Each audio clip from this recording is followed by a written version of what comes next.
10 breaths later, Lu Yi returned. The cultivators ranked around 50,000 were all Moon Jade intermediate stage cultivators. They weren't much stronger than the opponents he had faced so far, so it wasn't difficult for him to deal with them. A single challenge had raised his ranking by almost 1,000 places.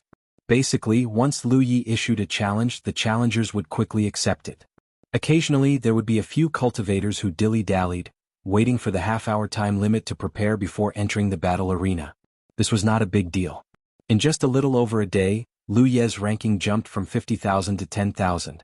Now that the rankings had reached this level, the rules for the challenges had changed once again.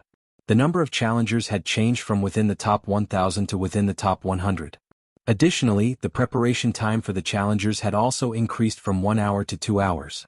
This was undoubtedly a way for the cultivators to better display their abilities in the fighting arena. As for the cultivators ranked at this level, their strength had clearly undergone a significant change. Within the top 10,000, most of them were late Moon Jade stage cultivators. Very few of them were mid-Moon Jade stage cultivators. The few mid-Moon Jade stage cultivators were undoubtedly capable of fighting above their cultivation level. Lu Yi chose his target. It was an opponent from the Three-Yang realm called Che-Chi.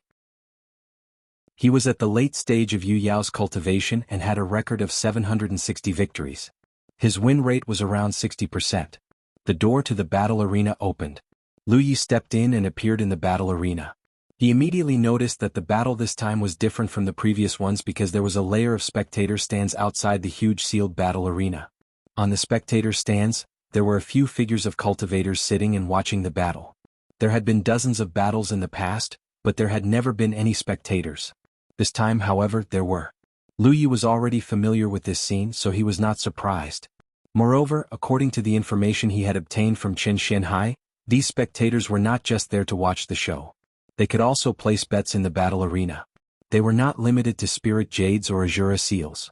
If one side won, then the many cultivators who placed their bets could split the bets of the cultivators who lost. The jade slip that Guiyi had given him also mentioned this. However, Guiyi had advised him not to participate. Since ancient times, many people had taught the world a bloody lesson that anything related to gambling was not a good thing. You might be able to enjoy glory for a while, but there would always be a time when you would lose everything. The end result of betting on luck was to lose everything.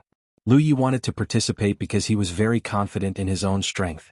Unfortunately, the rules of the battle arena forbade both sides from participating in the bet. At this time, somewhere to the east of the spectator stands, there was a beautiful woman with a voluptuous figure. Just by looking at her makeup and clothes, anyone would think that this woman should have a docile and dignified personality. But in fact, although she was wearing a palace dress, she sat there with a golden saber in her hand, one hand on the armrest of the chair next to her, the other on her knee. Her body leaned forward slightly, a pair of eyes faintly bloodshot, constantly moving between the figures of Lu Yi and Che-Chi in the battle. There was a thoughtful expression on her face, as if she was judging the strength of these two people. Next to her was a petite and cute girl. At this moment, this petite girl was hugging the woman's arm, a pleading look on her face. "Honorable master, you can't gamble anymore. The azura seals you worked so hard to accumulate are almost gone." The woman was too lazy to listen to her. Reaching out, she pulled the petite girl into her arms and stopped her with one hand. The petite girl suddenly felt her face being covered by softness, and even her breathing became difficult. She couldn't help but struggle. The woman watched for a while and couldn't help but scratch her head in annoyance. Suddenly, a whimpering sound rang out. Only then did she remember her disciple and quickly let go. The petite girl broke free and took deep breaths, her face flushed red. The woman asked, "Good disciple, look at these two. Which one will win?" The petite girl felt wronged. "Honorable master, if you can't see it, how can I? Let's go. Don't be long-winded. Didn't honorable master teach you to pick yourself up from where you fell? Honorable master can't see it because honorable master's gambling luck is bad. It has nothing to do with anything else. If you help me choose this time, I will definitely win." Sitting in the stands, she couldn't see the specific information of the two sides fighting in the arena. Moreover, there was the isolation of the arena, so even if the woman had Sunshine's cultivation, it was difficult to determine who was stronger before the two people below started fighting. "Hurry up and choose, there isn't much time left," the woman urged. The petite girl also knew what kind of person her honorable master was. She was good at everything, but her gambling habit was too heavy. Often she would lose everything she had. It wouldn't be an exaggeration to say that she was the purest sunshine in the entire starry sky. Unable to dissuade her, the petite girl could only accept her fate. However, asking her to choose an opponent to bet on was undoubtedly a bit difficult for her. This was related to the last bit of her honorable master's wealth, so she could only grit her teeth and point in a direction. Then let's choose him. The woman asked, why? This was the most troublesome point for the petite girl. Honorable master often asked her to help choose an opponent to bet on, but she also wanted her to explain the reason. She didn't have any reason, so she just casually pointed. Thinking about it, she asked, is this one younger? The woman glanced at her unhappily. What's so good about being younger? Only you little girls like to judge people by their appearance. Remember, the older the ginger, the spicier. The petite girl didn't know whether to laugh or cry. She was already a few hundred years old, yet her honorable master still called her a little girl. The woman had already made a decision and waved her jade hand. I choose the older one. The petite girl was speechless. If that's the case, then what's the point of letting me choose who to bet on? In the battle arena, Lu Yi quietly waited, also observing his opponent. At this level of ranking, the battle wouldn't begin immediately after entering the battle arena. Instead, there would be around 30 breaths of time to wait. This was most likely to allow those spectators to place their bets. Only after 30 breaths of time could the two sides participate in the battle freely. Soon, 30 breaths passed. After Lu Yi noticed that the force restricting her had disappeared, she immediately rushed forward. End of chapter. Chapter 1894. At the same time that Lu Yi made his move, his opponent also reacted. As his transcendence energy fluctuated, 3 great suns suddenly appeared behind him, illuminating the entire battlefield. Under the scorching sun, Che-Chi's aura rose steadily. With a raise of his hand, a sea of fire burned the sky, and huge fireballs appeared under the cover of the sea of fire. This move showed that he was different from Lu Ye's previous opponents. As expected of a cultivator ranked in the top 10,000, he did have some skill. On the spectator stand, the woman who had already placed her bet laughed out loud when she saw this. She scooped up her disciple and kissed her smooth and tender face. She said happily, I knew it. This guy is from the Three-Yang realm. She couldn't see much from the spectator stand, but Che-Chi's attire gave her some clues. Although the Three Suns realm wasn't a top-tier realm, it was still a relatively famous large-scale realm. This realm was surrounded by 3 suns, so it was called the Three Suns realm. Most cultivators in this realm cultivated the fire element, and because of their unique environment, their individual strength was quite good. This was why she had placed her bet on him, not because he was young or old. Both were late-stage Yu Yao cultivators, but one was from a realm like the Three Suns realm, while the other was not from a top-tier realm, so there was basically no hope of victory. Moreover, one was a weapon cultivator and the other was a magic cultivator. In such a spacious battle space, it would take a lot of effort for the weapon cultivator to reach the magic cultivator. At this moment, the entire arena was overturned by a sea of fire, and there was not a single piece of land left untouched. Ferocious spells were also flying toward Lu Yi. The woman wasn't the only one who felt that Che-Chi's victory was assured. Almost all the spectating cultivators felt the same. But soon, the woman's smile stiffened and her beautiful eyes widened. She exclaimed, why?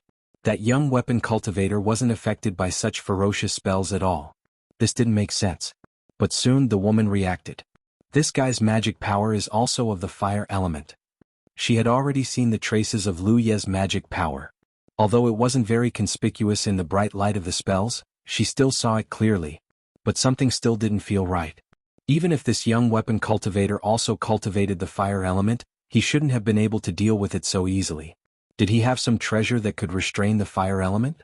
The woman fell into deep thought. Saber light flashed and the huge fireball suddenly collapsed. In the fighting arena, the young soldier cultivator's figure was like an arrow leaving the bowstring, cleaving through the waves. Che-Chi's many exquisite techniques could not stop him at all. The distance between the two sides quickly shortened, causing the spectators to exclaim in surprise. Everyone knew what would happen if a Dharma cultivator were to get close to an armament cultivator. Che-Chi had a bad feeling. He'd experienced 1,000 or 2,000 battles in this battlefield, and the enemies he'd encountered were both strong and weak. He possessed an extremely abundant amount of battle experience, but there had never been a single one that could give him such a strong sense of oppression. If the other party was already like this before he even got close to him, what would happen if he really got close to him? Che-Chi's magical techniques didn't cease. With a flip of his hand, he summoned a magical treasure that looked like a copper ring. His magic power surged, and the copper ring transformed into a ring of fire that shot forward to block Lu Ye's path. After the ring of fire appeared, it split into 2, then 4, then 8. In just a few breaths of time, more than half of the fighting arena was covered by these dense rings of fire. No matter which direction Lu Yi came from, he couldn't avoid the attacks of these rings of fire. Che-Chi had originally hoped that this magic treasure would be able to slightly obstruct his opponent, but the result had greatly disappointed him. His opponent was like an unreasonable ancient ferocious beast. Once it had set its sights on its target, it would not make any changes. Rumbling sounds continued to ring out. It was the explosion of rings of fire, mixed with the buzzing of magical techniques. Powerful shockwaves swept in all directions, but they couldn't stop the opponent's attack at all.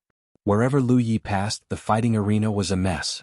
In an instant he was already in front of Che-Chi. Che-Chi also tried to dodge, but his speed was not inferior to his opponent's at all, making his dodging and retreating look extremely clumsy.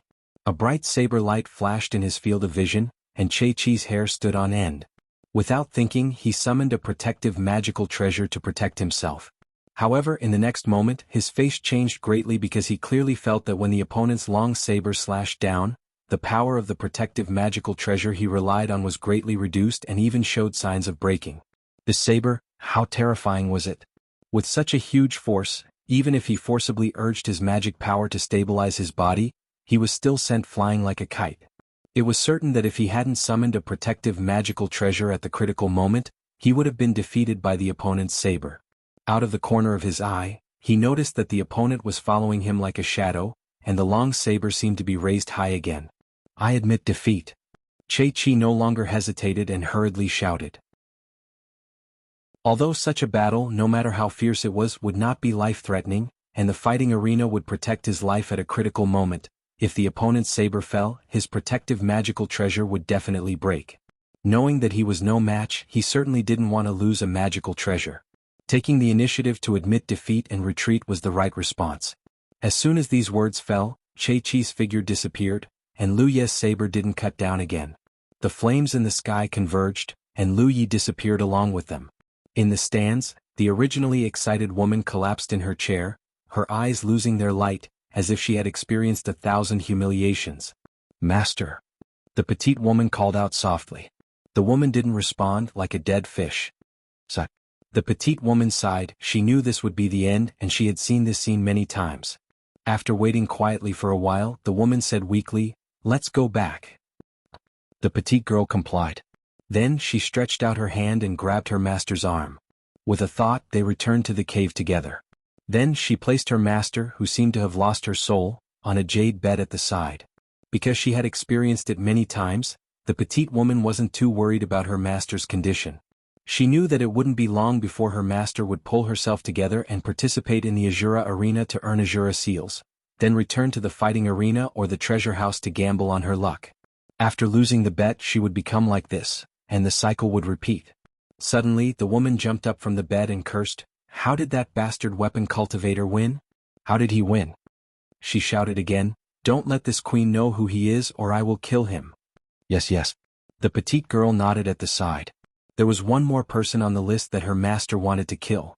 After all these years, there were at least 800 people on that list, if not 1,000.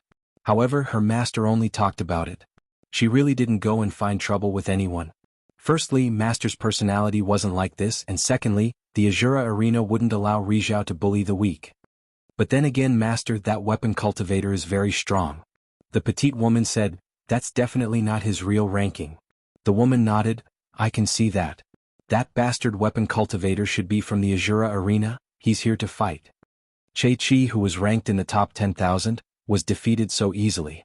Obviously, that weapon cultivator didn't use his full strength. If he did, who knows how strong he would be. As the master and disciple were talking, the petite woman suddenly picked up her Azura token and said, "Master, someone wants to challenge me." "Go." The woman collapsed on the bed again, lying there with her arms and legs spread out, silently feeling the pain of losing the bet. The petite woman responded. She didn't need to prepare anything and directly entered the battle arena. In the sealed space of the battle arena, she slowly appeared, and immediately looked in the direction of her opponent. Although she didn't know who was challenging her and how strong he was, she might be able to see something after waiting for 30 breaths of time.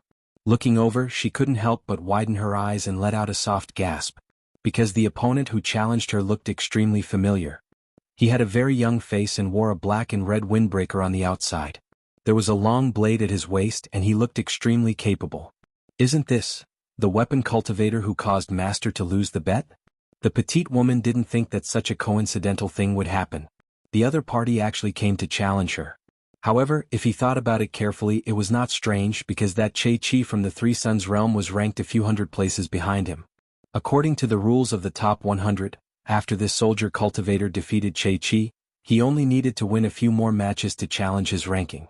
After seeing with her own eyes how the other party defeated Che-Chi, the woman knew that she was no match for the other party.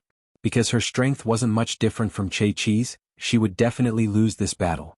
Even so, the woman had no intention of backing down. Just as she was about to fight with all her strength, she couldn't help but think of Master's appearance after losing the bet. Master is so pitiful.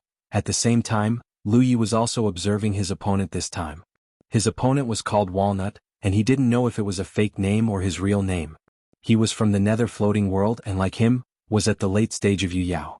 Lu Yi didn't know much about the nether floating world, but there was a nether floating island in the Wanxiang Sea, and it had some trade relations with the three-world island. It was a high-grade spiritual island and was very good. Looking at it this way, the nether floating world's foundation couldn't be too weak. Even if his opponent was a woman, Lu Yi didn't think too much about it. Since he was in the battle arena, he had to give it his all in every battle. There was no such thing as showing mercy just because she was a woman. The 30 breaths of waiting time passed very quickly. The moment he regained his freedom, Lu Yi dashed towards his opponent as usual. Opposite him, Walnut didn't have anything on him, and he didn't seem to belong to any sect. What made Lu Yi puzzled was that his opponent's expression was clearly very conflicted, as if he was hesitating about something. It wasn't until Lu Yi was 3 miles away from him that Walnut suddenly raised his hand and shouted, "Fellow Taoist, please wait." End of chapter. Chapter 1895. Lu Yi had experienced countless battles, both big and small, so he naturally wouldn't let his opponent's words affect his rhythm. Who knew if this was a trick of the enemy, so even if he heard Walnut's voice, his attack didn't change in the slightest. Seeing this, Walnut was a little anxious and quickly said, "Fellow Taoist, I will leave this battle on my own. I just want to be friends with you." Although she knew her life wasn't in danger here, seeing the cultivator in front of her rushing over with an imposing aura, Walnut was still terrified. She finally understood why Che-Chi lost so quickly. She had never experienced this kind of terrifying pressure before. Almost at the same time her voice fell, she felt a slight chill on her neck. By the time she reacted, her opponent was already standing beside her with a long saber against her neck. Lu Yi didn't slash down because his opponent didn't seem to have any intention of resisting. Lu Yi frowned and said, "Do you know me?" He had just arrived and he only knew Gui Yi in this Azura field, but she suddenly wanted to be friends with him. Lu Yi couldn't help but wonder if this Walnut also came from the 10,000 Elephant Sea and had seen him before. Walnut was stunned for a moment and quickly shook his head. "I've never seen you before." "Then why do you want to be friends with me?" Lu Yi asked. "Can we talk about it later?" "This isn't the place to talk." Walnut cautiously asked. "If fellow Taoist is willing, can we exchange imprints?" Lu Yi thought for a moment and was indeed curious. Exchanging imprints wasn't a big deal, so he immediately put away his saber and took out his Azura token. Seeing this, Walnut heaved a sigh of relief and took out his Azura token.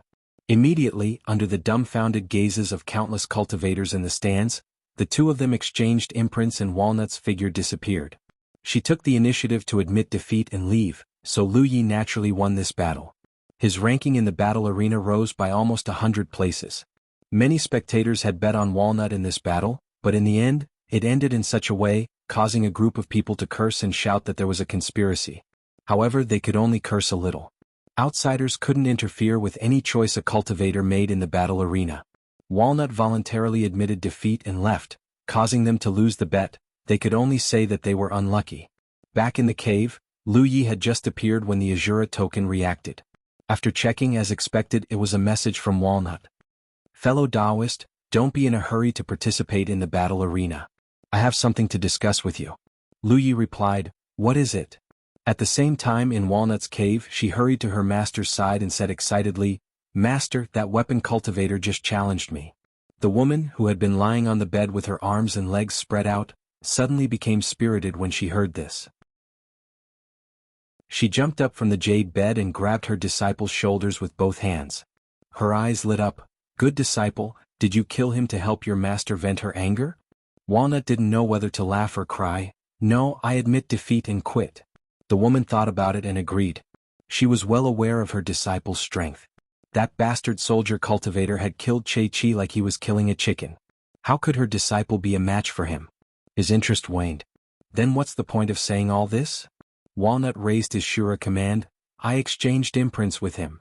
The woman's eyes immediately lit up. "Really?" Walnut said, "Of course I won't lie to you. I'm chatting with him right now." The woman immediately urged, "Hurry, hurry, let him tell you which battle arena he'll enter for the next battle. Master wants to place a bet. This weapon cultivator's strength isn't bad. He'll definitely have a place in the top 500. She had made a mistake earlier and bet on Che-Chi, resulting in a crushing defeat. However, she had seen Lu Ye's strength and was certain that the current ranking didn't reflect Lu Ye's ability. Therefore, he would definitely be able to advance triumphantly in the next battle arena. If she could enter the next battle arena with him and bet on him, even if she didn't make a lot of money, she would definitely be able to make up for her recent losses. It was because of this that Walnut wanted to exchange the Shura command imprints with Lu Yi. She felt that her master was too pitiful. She lost 9 out of 10 gambles and often lost all her Shura seals in one go. "But master, you just lost all your Shura seals. What are you going to bet with?" Walnut asked. The woman proudly said, "Who told you that master just bet on Shura seals?" Walnut was puzzled. "Then master, I just bet on spirit jades. I lost all my spirit jades, but my Shura seals are still there." The woman smiled. It was really like 1,000 pear trees blooming, but her expression was still a little smug. "I'll talk to him," Walnut said and quickly sent another message. On the other side, after Walnut's explanation, Lu Yi finally understood what she wanted to do. He couldn't help but admit that this woman was quite intelligent. She had only seen one of his battle arenas and realized that this was a way to make money. Perhaps many people had already realized it. It was just that Walnut's luck was very good. He just happened to be challenged by arenas and then managed to contact him. Other cultivators who had realized this had no way of contacting him even if they wanted to. Lu Yi couldn't help but have some misgivings. Wouldn't doing this violate some rule of the Azura arena? Walnut said, "Of course not. This kind of thing is actually very common. Moreover, winning or losing after a bet isn't based on how much you bet. Instead, it's the winning side splitting the losing side's bet. Strictly speaking, this is just a bet between spectators. It doesn't cause the Azura arena to lose anything." Lu Yi understood and asked, "Then how can I guarantee that you can enter my battle arena to bet?" Walnut said, "Every battle arena has a serial number. After you enter, just look up and you'll be able to see it. When the time comes, send me a message and I can follow the serial number to enter." Lu Yi really hadn't noticed this point. He had fought so many battle arenas and each time, he had only been observing his opponent. He had never really looked up. One last question. What benefits do I get? If he let Walnut bet on him, Lu Yi could guarantee that Walnut would win. However, this was only the benefit that Walnut could obtain. He had worked so hard to participate in the battle arena and all the benefits were taken by others. Of course he wouldn't be happy. Walnut had obviously expected this and answered without hesitation, "Split it 30 to 70. All my winnings will be split 30 to 70 with you. The Azura seal can't be traded. How can you split it with me?" Lu Yi asked. "Although the Azura seal can't be traded, I can go to the Azura treasury and exchange it for resources for you." Lu Yi understood. This was indeed a good idea. Then he asked again, "Me 70? Me 70. In the cave abode, Lu Yi blinked and replied, "At least 50 to 50. Otherwise, forget it." He thought that Walnut would haggle, but he didn't expect that he would quickly agree. "Okay, 50 to 50 it is." This made Lu Yi a little uncertain. "How can I guarantee that you'll be willing to split your winnings with me after you win?" If Walnut acted shamelessly, he could only stare at him helplessly. "If fellow Taoist has time, can you come to the Treasury Plaza and sign an Azura contract? With a contract, no one can go back on their word." Lu Yi didn't agree. Or, it could be said that he had originally planned to sign an Azura contract with Walnut. The binding power of this Azura battlefield was equivalent to the heavenly fate contract of the early 9 provinces. After a short while in the Treasury Plaza, Lu Yi saw Walnut again. She had already drawn up the Azura contract. Lu Yi picked it up and examined it. After confirming that there were no problems and that all the terms were as they had discussed, he straightforwardly left his mark on it. Walnut did the same. Under the two marks, the Azura contract disappeared into thin air. At the same time, Lu Yi clearly felt an inexplicable power pouring into his body. But in the next instant, the talent tree in his body moved. He was startled and hurriedly looked inside his body. Under the observation of his mind, he saw that the talent tree was burning fiercely. However, at this moment, there was a strange object that looked like a golden chain outside the talent tree, like a long snake entrenched on the talent tree. As the fire burned, the snake-like chain vibrated incessantly. A large amount of gray fog rose up. This scene surprised Lu Yi because something like this had never happened before. He thought for a moment and realized that the snake-like chain should be the mysterious power of the Azura contract. Strictly speaking, the Azura contract was an extension of the power of the Azura battlefield. Even if it was insignificant, it was still the power of a supreme treasure. At this moment, the talent tree was burning it as if it was dealing with an external force that had invaded its body. The talent tree could actually resist the power of a supreme treasure? Although the burning process was very slow, it could be seen from the rising gray fog that the chain was indeed burning. If this continued, the chain would be burned away sooner or later. And once the chain was burned away, the Azura contract would no longer bind him. This was undoubtedly an unexpected discovery, and Lu Yi could not help but wonder if the talent tree was also a Starry Sky supreme treasure. He had thought about this before, but because the Starry Sky supreme treasures he had come into contact with all had mysterious powers, their performance was not the same as the talent tree, so he ruled out this judgment. The talent tree's performance was more like an inheritance. However, this accident caused him to have such thoughts again. Because as far as he knew, the power of supreme treasures could only be resisted by supreme treasures. Perhaps the talent tree was really a Starry Sky supreme treasure, but this supreme treasure was somewhat different from what he knew. Perhaps it was a supreme treasure that could continuously transform with the growth of a cultivator's cultivation. The talent tree could not stop the chain from burning away, and even if it could, he was not willing to do so because he wanted to know if the talent tree could burn away the chain. If it could, then in this Azura battlefield, any form of Azura contract would not bind him. The one he had signed with Walnut was not harmful to him, but it was hard to guarantee that he would not encounter any harm in the future. If the talent tree had such an ability, it would undoubtedly give him another trump card. Chapter 1896. Speaking of which, when Lu Yi was in the 9 states, he had also signed a heavenly secret contract with others. Although it wasn't many times, such a thing had never happened before. After thinking for a moment, he roughly understood. The manifestation of a heavenly secret contract was different from the Azura contract. After a heavenly secret contract was signed, Little Nine would secretly monitor both parties. If someone violated the contract, Little Nine would punish them. But the strength of the Azura contract directly entered a cultivator's body. This naturally triggered a reaction from the talent tree. Fellow Taoist? Seeing Lu Yi in a daze, Walnut couldn't help but call out. She comforted him, fellow Taoist need not worry. When fellow Taoist leaves the Azura arena in the future, the strength of the Azura contract will naturally dissipate. Lu Yi nodded. He naturally wasn't worried. Now he was curious as to how long the strength of the Azura contract could last in his body. When does fellow Taoist plan to continue participating in the battle arena? Walnut asked. Now. Lu Yi replied. Walnut happily said, then I will wait for fellow Taoist's good news. The two returned to their respective caves and Lu Yi immediately began his challenge. He entered the battle arena and looked up. Sure enough, he saw a number in the sealed space of the battle arena. He took out the Azura command and sent a message to Walnut. After Walnut responded, he put away the Azura command. A moment later, he turned his head and saw Walnut's figure in that direction. When their eyes met, Walnut waved at him. But what surprised Lu Yi was that there was actually a very dignified woman sitting next to Walnut. Lu Yi blinked and laughed. He was wondering why Walnut had so readily agreed to a 50-50 split. It turned out that she wasn't the only one betting on him. The 50-50 split was only between him and Walnut, it didn't include that woman. 30 breaths of time quickly passed. The battle began and then quickly ended.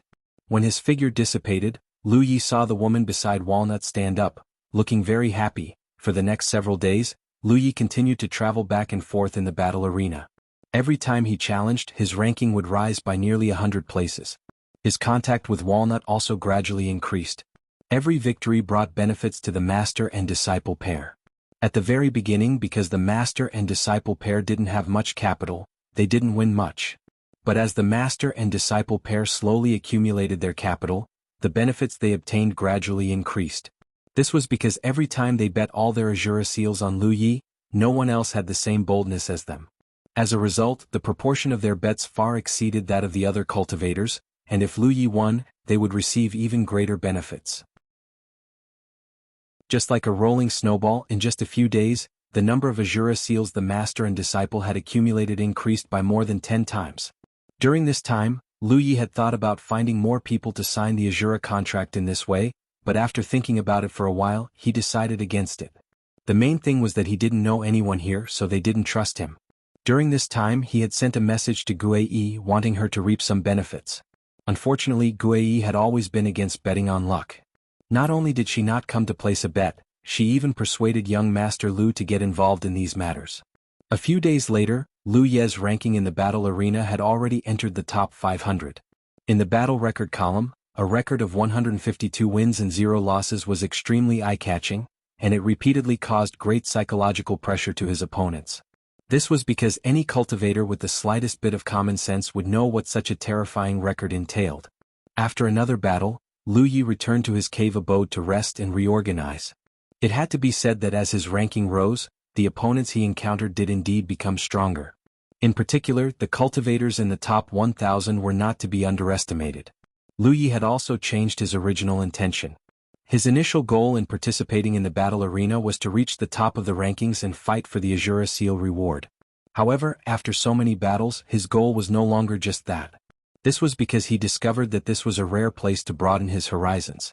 Although he had fought against Yu Yao in the 10,000 Elephant Sea, he hadn't had many opportunities to do so. However, it was different here. Every opponent he encountered was at the late stage of Yu Yao without exception. Moreover, they were all from different backgrounds, inheritances, and races. Fighting against different opponents often gave him many wonderful insights, and at the same time he could also test his various shortcomings. He very much enjoyed this kind of competition where every opponent spared no effort to kill him. In Walnut's cave abode, Walnut looked at the woman and asked, "Master, he has already entered the top 500. Can he continue to advance?"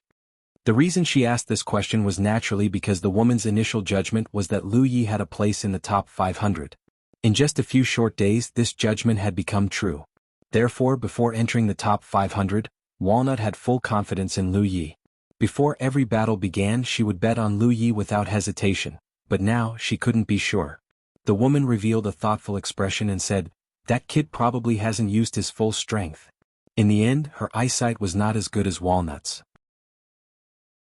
Although Lu Yi had to fight for a long time to win in the recent battles, and there were a few times when it looked like he had won by a narrow margin, the woman always felt that Lu Yi's strength was not limited to this. Those fierce battles and narrow victories were more like a kind of deliberate suppression to temper himself. Walnut was shocked. He's already in the top 500 and he hasn't used his full strength? This ranking was something she would never be able to achieve in her entire life. Her best result had been when she had entered the top 5,000, and the gap between her and the top 500 was like a chasm. "Did he send you a message?" the woman asked again. Walnut shook her head. "Then there's no mistake." The woman nodded. "He definitely has a place in the top 100. Walnut hesitated. "Then the next battle? No change, we'll bet everything on him," the woman said resolutely. Walnut was secretly speechless.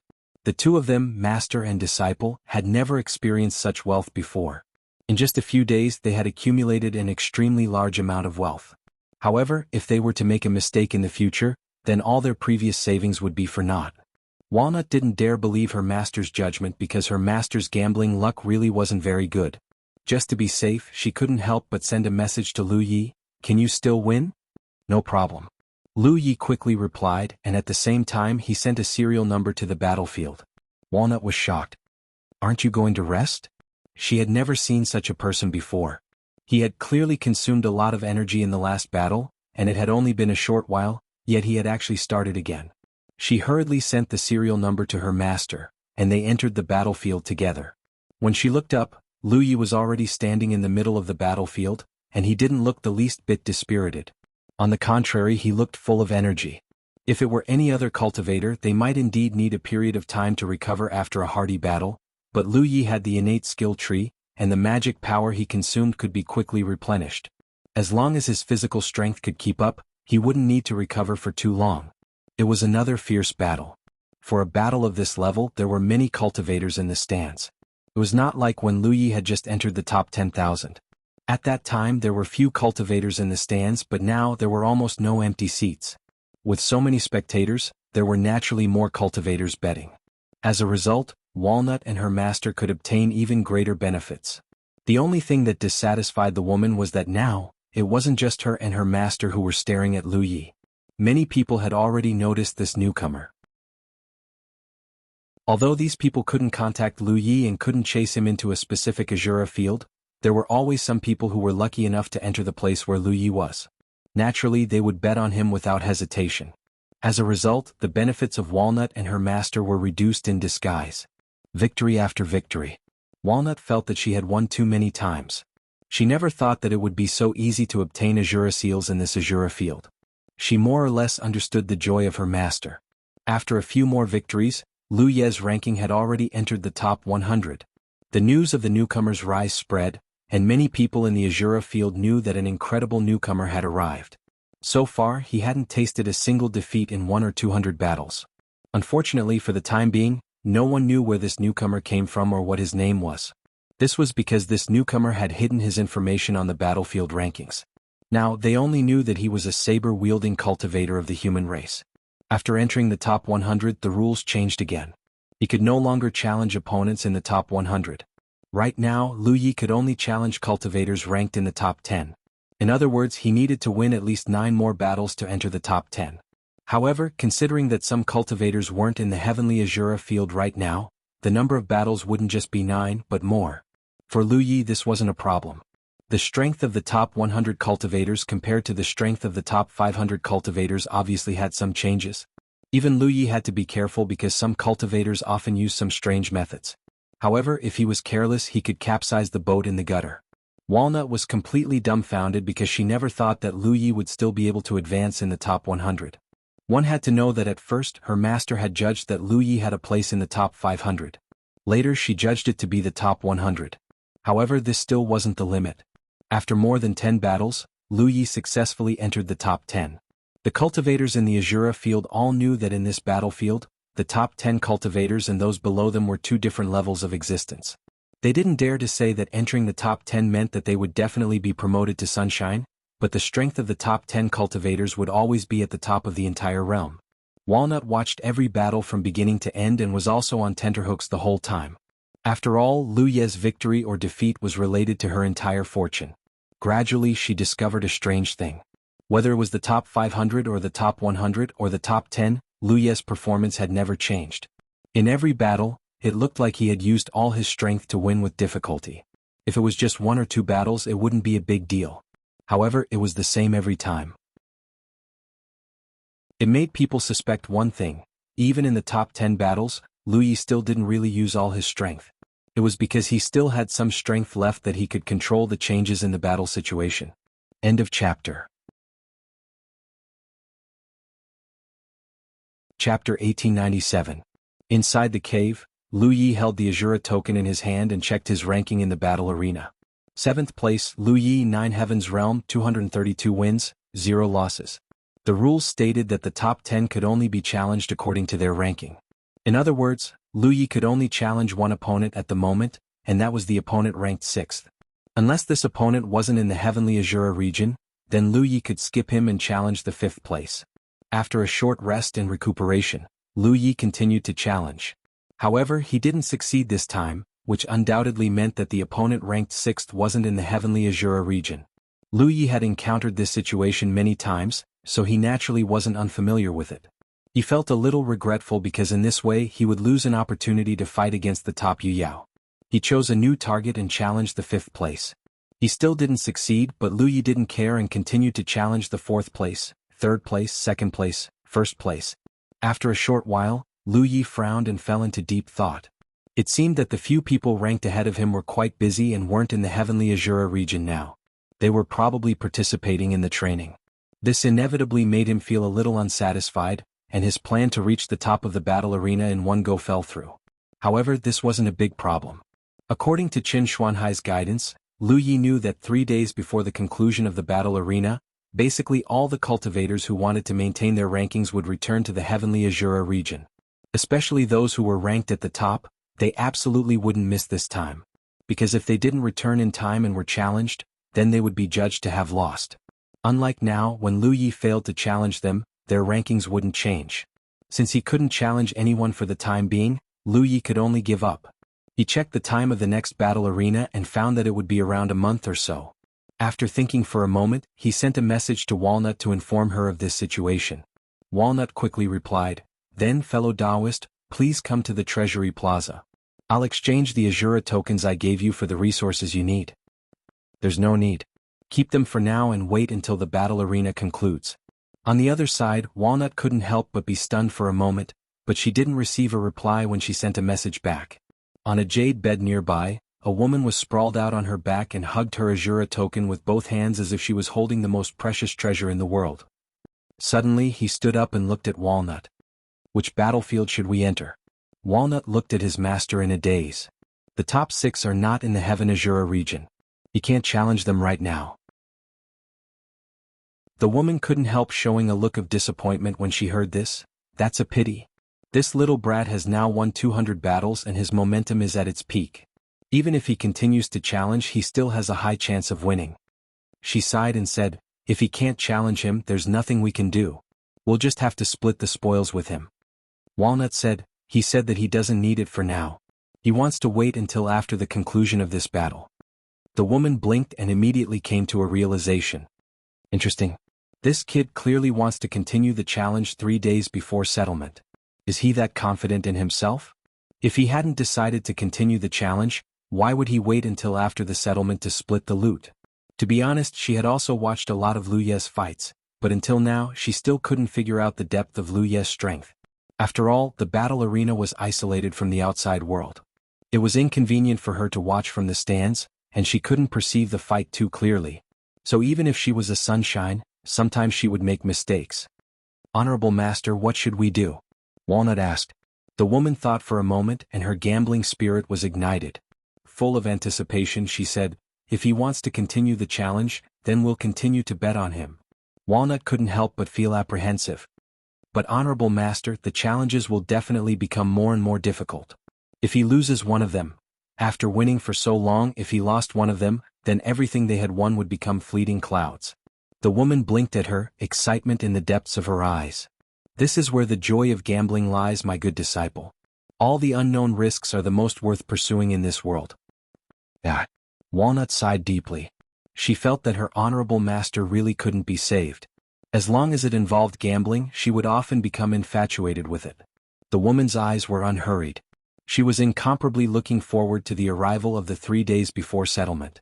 In Lu Ye's Immortal's cave, he ended his transmission with Walnut and directly walked out. There was still almost a month to the settlement date. Of course he couldn't wait here forever. He couldn't fight in the battle arena, but there was no problem in participating in the Azura arena. This was one of the reasons he came to the Azura arena. Only by earning enough Azura seals would he be able to go to the treasury to exchange for the resources he needed. After leaving his cave, Lu Yi leaped up and flew towards the sky.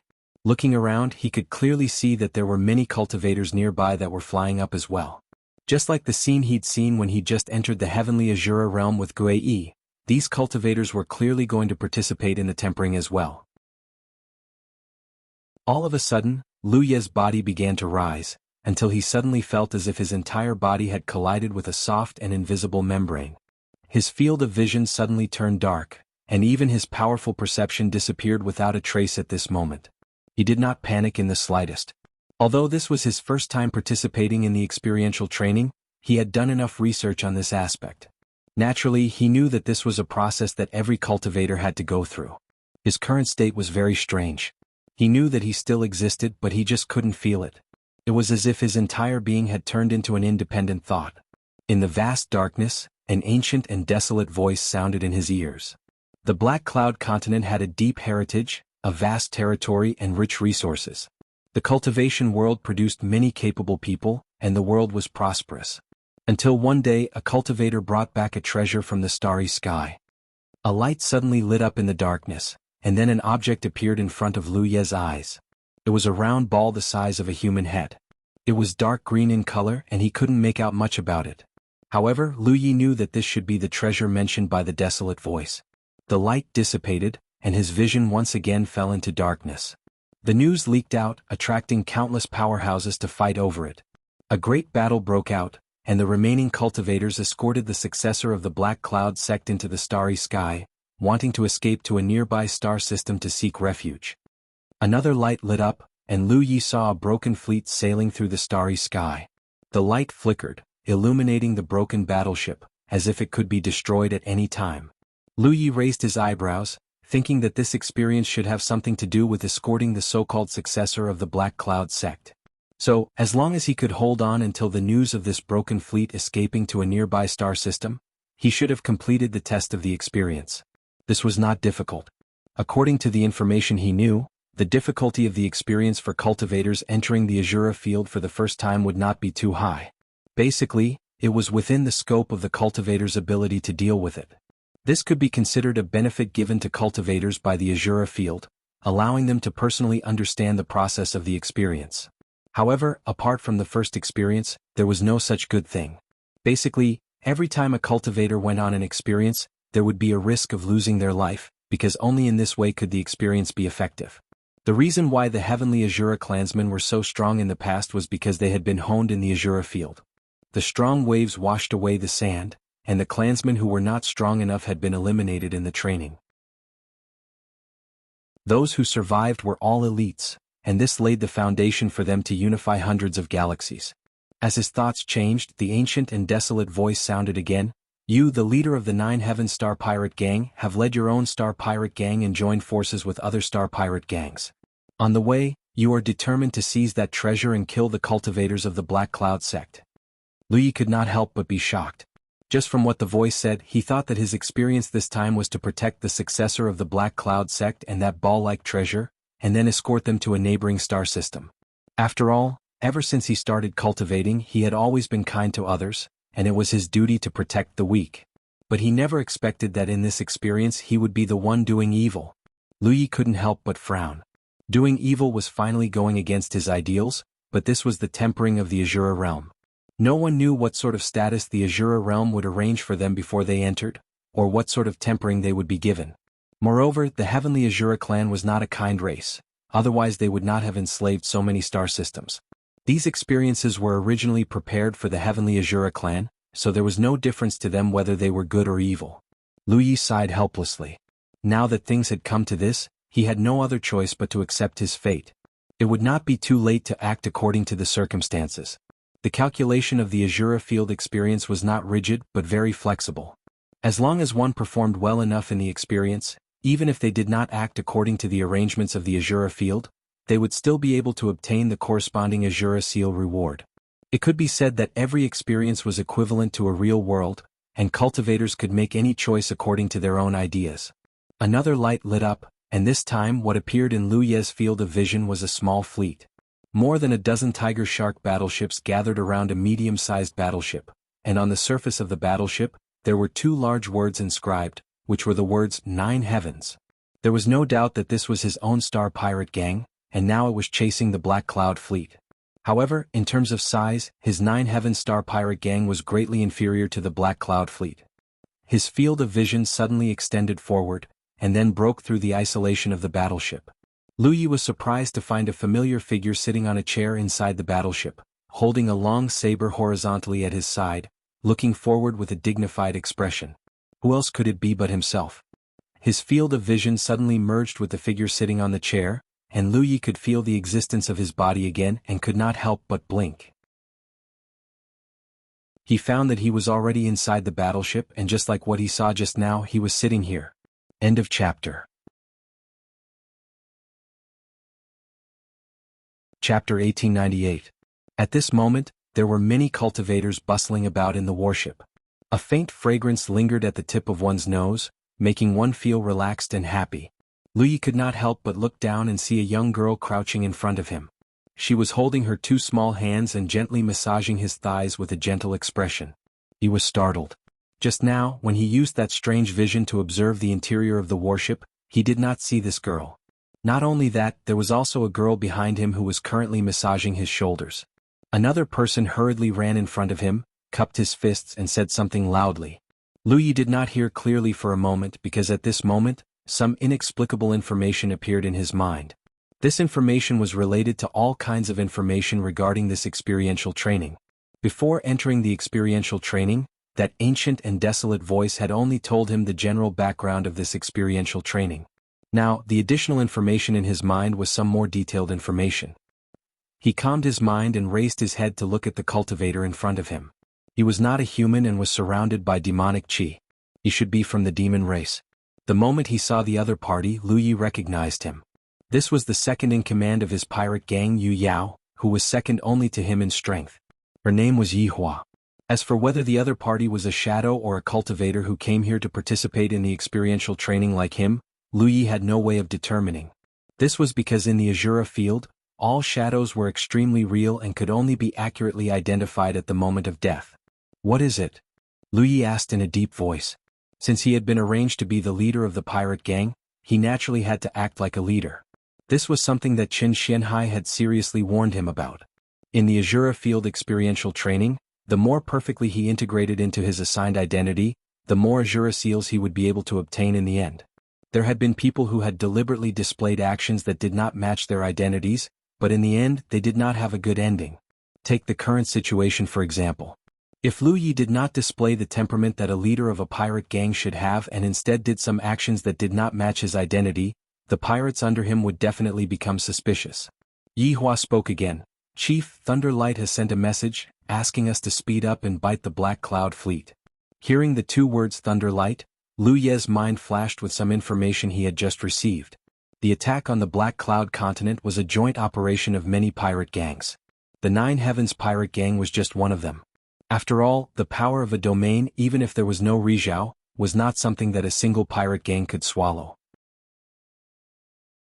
Among the many pirate gangs, the strongest one was the Thunderlight pirate gang. The previous battle went quite smoothly, which showed that this Thunderlight pirate gang still had something up their sleeves. When Lu Yi heard this, he didn't even think before he said, "Ignore him." Yi Hua was a little hesitant and couldn't help but ask, "Chief, if we don't respond, what will we do if Thunderlight sends another message?" Lu Yi said, "Just pretend that you didn't receive the message. It's common for messages not to be transmitted smoothly in space. There are so many pirate gangs working together this time. We won't miss one." Yi Hua nodded his head. "That's also true." Finished speaking, he withdrew. Sitting on the chair, Lu Ye's thoughts changed. He ignored the message from Thunderlight pirate gang, mainly because he still hadn't figured out what to do. Rushing over to bite the Black Cloud fleet was not a problem. He could even rush over alone and kill them all. He believed that no one on the Black Cloud fleet could stop him. At the beginning he was able to pin down the Zishan fleet alone. Now that his cultivation had improved, there was no reason why he couldn't pin down the Black Cloud fleet. However, if he did so, he would really be committing a crime, even if the cultivators on the Black Cloud fleet were all shadows. Not only did he have to get over this hurdle in his heart, but he also had to earn more Azura seals. What should he do next? "Sir, if you are tired, why don't you take a rest? Your injuries haven't healed yet." A gentle voice sounded in his ear.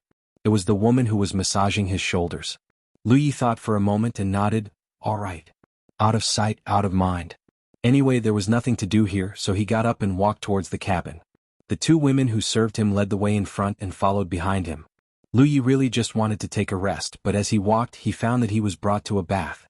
He couldn't help but be stunned for a moment. Immediately, a fragrance lingered at the tip of his nose. He saw the woman who massaged his shoulders just now was undressing him. Lu Yi stared at her.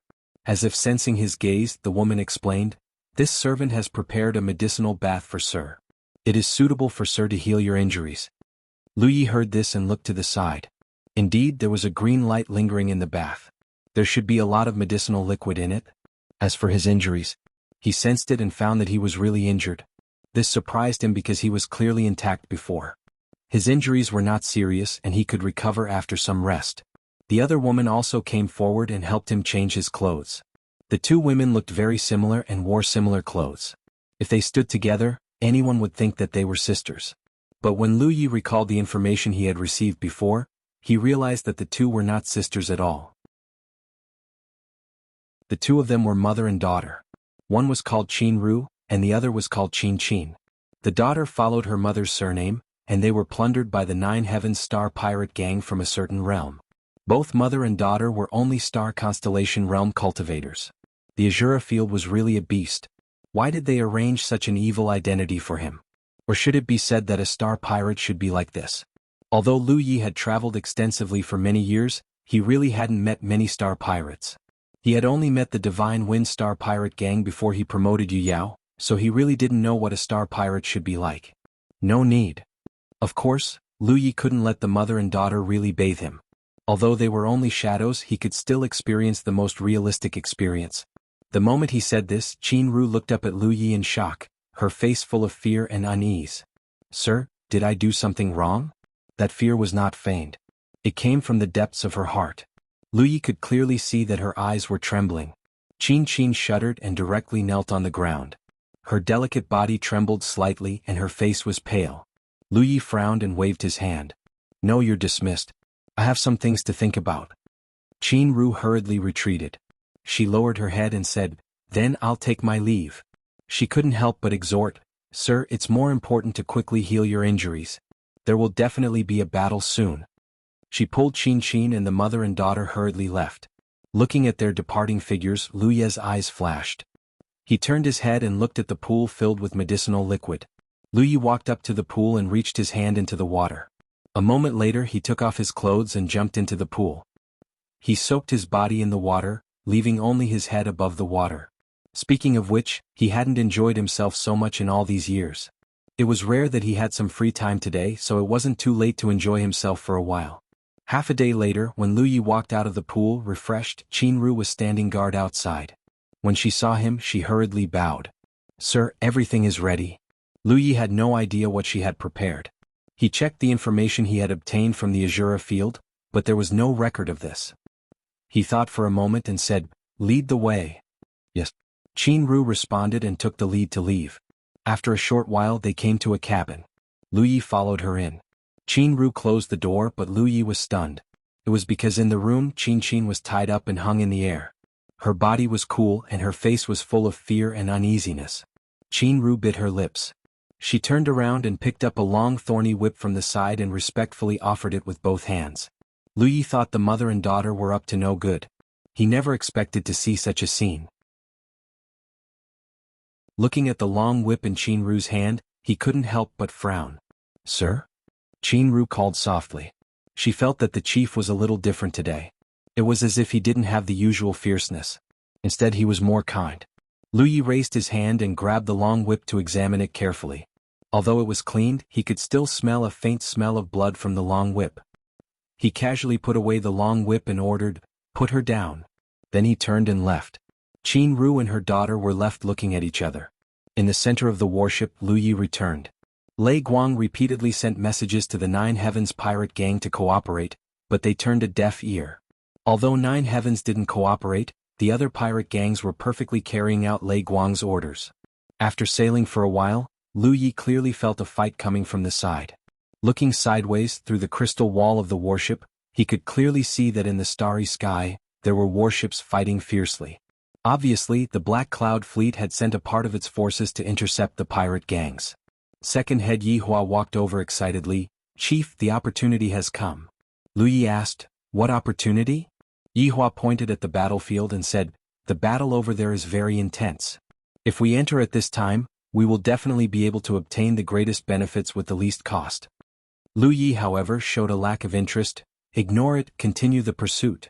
Yihua was stunned for a moment. "But Chief, we can't miss such a good opportunity." Lu Yi glanced at him. "Am I the chief or are you the chief?" Yihua was stunned, then he said in panic, "Of course you are the chief." "Then do as I say." "Yes." Yihua lowered his head and left. The pirate fleet continued to move forward, quickly passing by the battlefield. Along the way they encountered such battles from time to time. Under the pursuit of the various pirate gangs, the Black Cloud Fleet could only cut off their wrists time and time again, dividing their forces to stop them. Half a month passed in the blink of an eye, and the huge Black Cloud fleet had been severely weakened. It was only at this time that Lei Guang suddenly used their trump card. More than a dozen pirate gangs that had never appeared before suddenly charged out from the front and blocked the Black Cloud fleet's path, completely cutting off the Black Cloud fleet's hope of escape. End of chapter. Chapter 1899. Besieged from the front and back, the Black Cloud fleet had nowhere to run. Furthermore, they had been severely weakened during their escape. The various pirate gangs immediately swarmed forward like fish that had smelled blood. A great battle broke out. By the time the Nine Heavens Star pirate gang arrived, the vast battlefield had already turned into a mess. Although the pirate gangs had different origins with Thunderlight's coordination, there was not much of a problem. Coupled with the fact that the overall strength of the Nine Heavens Star pirate gang was stronger than the Black Cloud fleet, the moment the battle began, the Black Cloud fleet fell into a disadvantageous position. The outer battleships were destroyed one after another, and the cultivators hiding in the battleships also did not have a good end. The scene was cruel and bloody. "Boss, give the order." Yi Hua walked in front of Lu Yi, his face full of fighting spirit. A group of pirate gang cultivators followed closely behind him, all of them rubbing their fists. Lu Yi withdrew his gaze from the battlefield and glanced at him leisurely. "Wait a moment." Yi Hua stared blankly for a moment before hastily advising, "But Chief, Thunderlight has repeatedly sent messages to us, but we have ignored them all. Now that Thunderlight is monitoring the battle from the side, if we don't contribute, Thunderlight will definitely not agree." "So what if they don't agree?" Yi Hua was anxious. Thunderlight has always been unscrupulous in their actions, and now they are very dissatisfied with us. If we disobey them again, I'm afraid they will eliminate us first. Do they have the guts? Lu Yi narrowed his eyes slightly. Yi Hua clenched his teeth and said, "Chief, open your eyes wide and look clearly. Thunderlight Guild has already set up an offensive formation against our group. If you continue to persist in going about things the wrong way, I'm afraid that before Black Cloud is annihilated, our group will be the first to suffer." "How dare you?" A shout came, but it did not come from Lu Yi, but from the third head of the Nine Heaven Star pirate gang, a Yu Yao called Zishao. "Second head, how can you speak to the boss like that? The boss naturally has his own considerations." There were only 3 Yu Yao in the entire Nine Heaven Star pirate gang. Lu Yi was the strongest, Yi Hua was the middle Yu Yao, and this Zishao was the early Yu Yao. As Zishao's voice fell, Yi Hua suddenly sneered. "Considerations? I don't know what kind of considerations the head has, but I do know that the head has been overcautious in his actions recently, and has completely lost the courage and decisiveness of the past. Especially the operation against He Yun this time, who knows how many good opportunities have been missed." He turned to look at Lu Yi. "As expected, you are no longer suitable to be the leader. The Nine Heavens need to find a new path." As soon as these words were spoken, the expressions of all the cultivators on the warship changed. Zizhao's face even sank. "Second head, what nonsense are you talking about? Do you want to have internal strife in the midst of a great war?" Yi Hua gave a disdainful laugh. "Internal strife? You underestimate me too much." As soon as he finished speaking, his spiritual power surged, and his blood and chi swirled around him. He took a step forward and threw a punch at Lu Yi, who was sitting on the chair. Zizhao's expression changed drastically as he exclaimed, "Late stage Yu Yao?" He didn't know when Yi Hua had advanced to the late stage, but he didn't know about it at all. He had always thought that Yi Hua was only at the middle stage. Judging from Yi Hua's painstaking efforts to conceal his cultivation from his fellow pirates, this guy didn't have any good intentions. Just as he was about to remind Lu Yi to be careful, he saw a scene from the corner of his eye that made his eyes pop out of their sockets. Qin Ru, who had been standing behind Lu Yi and serving him attentively, had a sword in her hand at some unknown time and was stabbing towards Lu Ye's neck. Not only that, Qin, who was kneeling in front of Lu Yi, suddenly exerted her strength and grabbed one of Lu Ye's legs with both hands, restricting his movements while biting down. Many unforeseen events occurred at the same time. Zishao immediately realized that Yi Hua had clearly come prepared, and his preparations were extremely thorough. This guy had long planned to usurp the throne and had even colluded with Qin Ru and her mother at some unknown time. Otherwise, Qin Ru and her mother wouldn't have reacted like this. Ever since they had been captured, they had always been very docile. The leader didn't obey Lei Guang's orders and had only accelerated the process. Even if today didn't happen, this scene was bound to happen in the near future. In the time it took for a spark to fly off a flint, the sound of metal clashing could be heard. Accompanied by Qin Ru's cry of alarm, Yi Hua, who was rushing towards Lu Yi, suddenly froze in place. Ferocious waves of qi swept out in all directions, turning the center of the warship into a mess. In this small area, the violent surging of transcendence energy caused the blood and qi of many constellations to surge, causing them to lose their footing. In the end, Zi Xiao was Yu Yao and was the first to recover from this unforeseen event. He immediately thought of rescuing Lu Yi, but just as he took a step forward, he was stunned.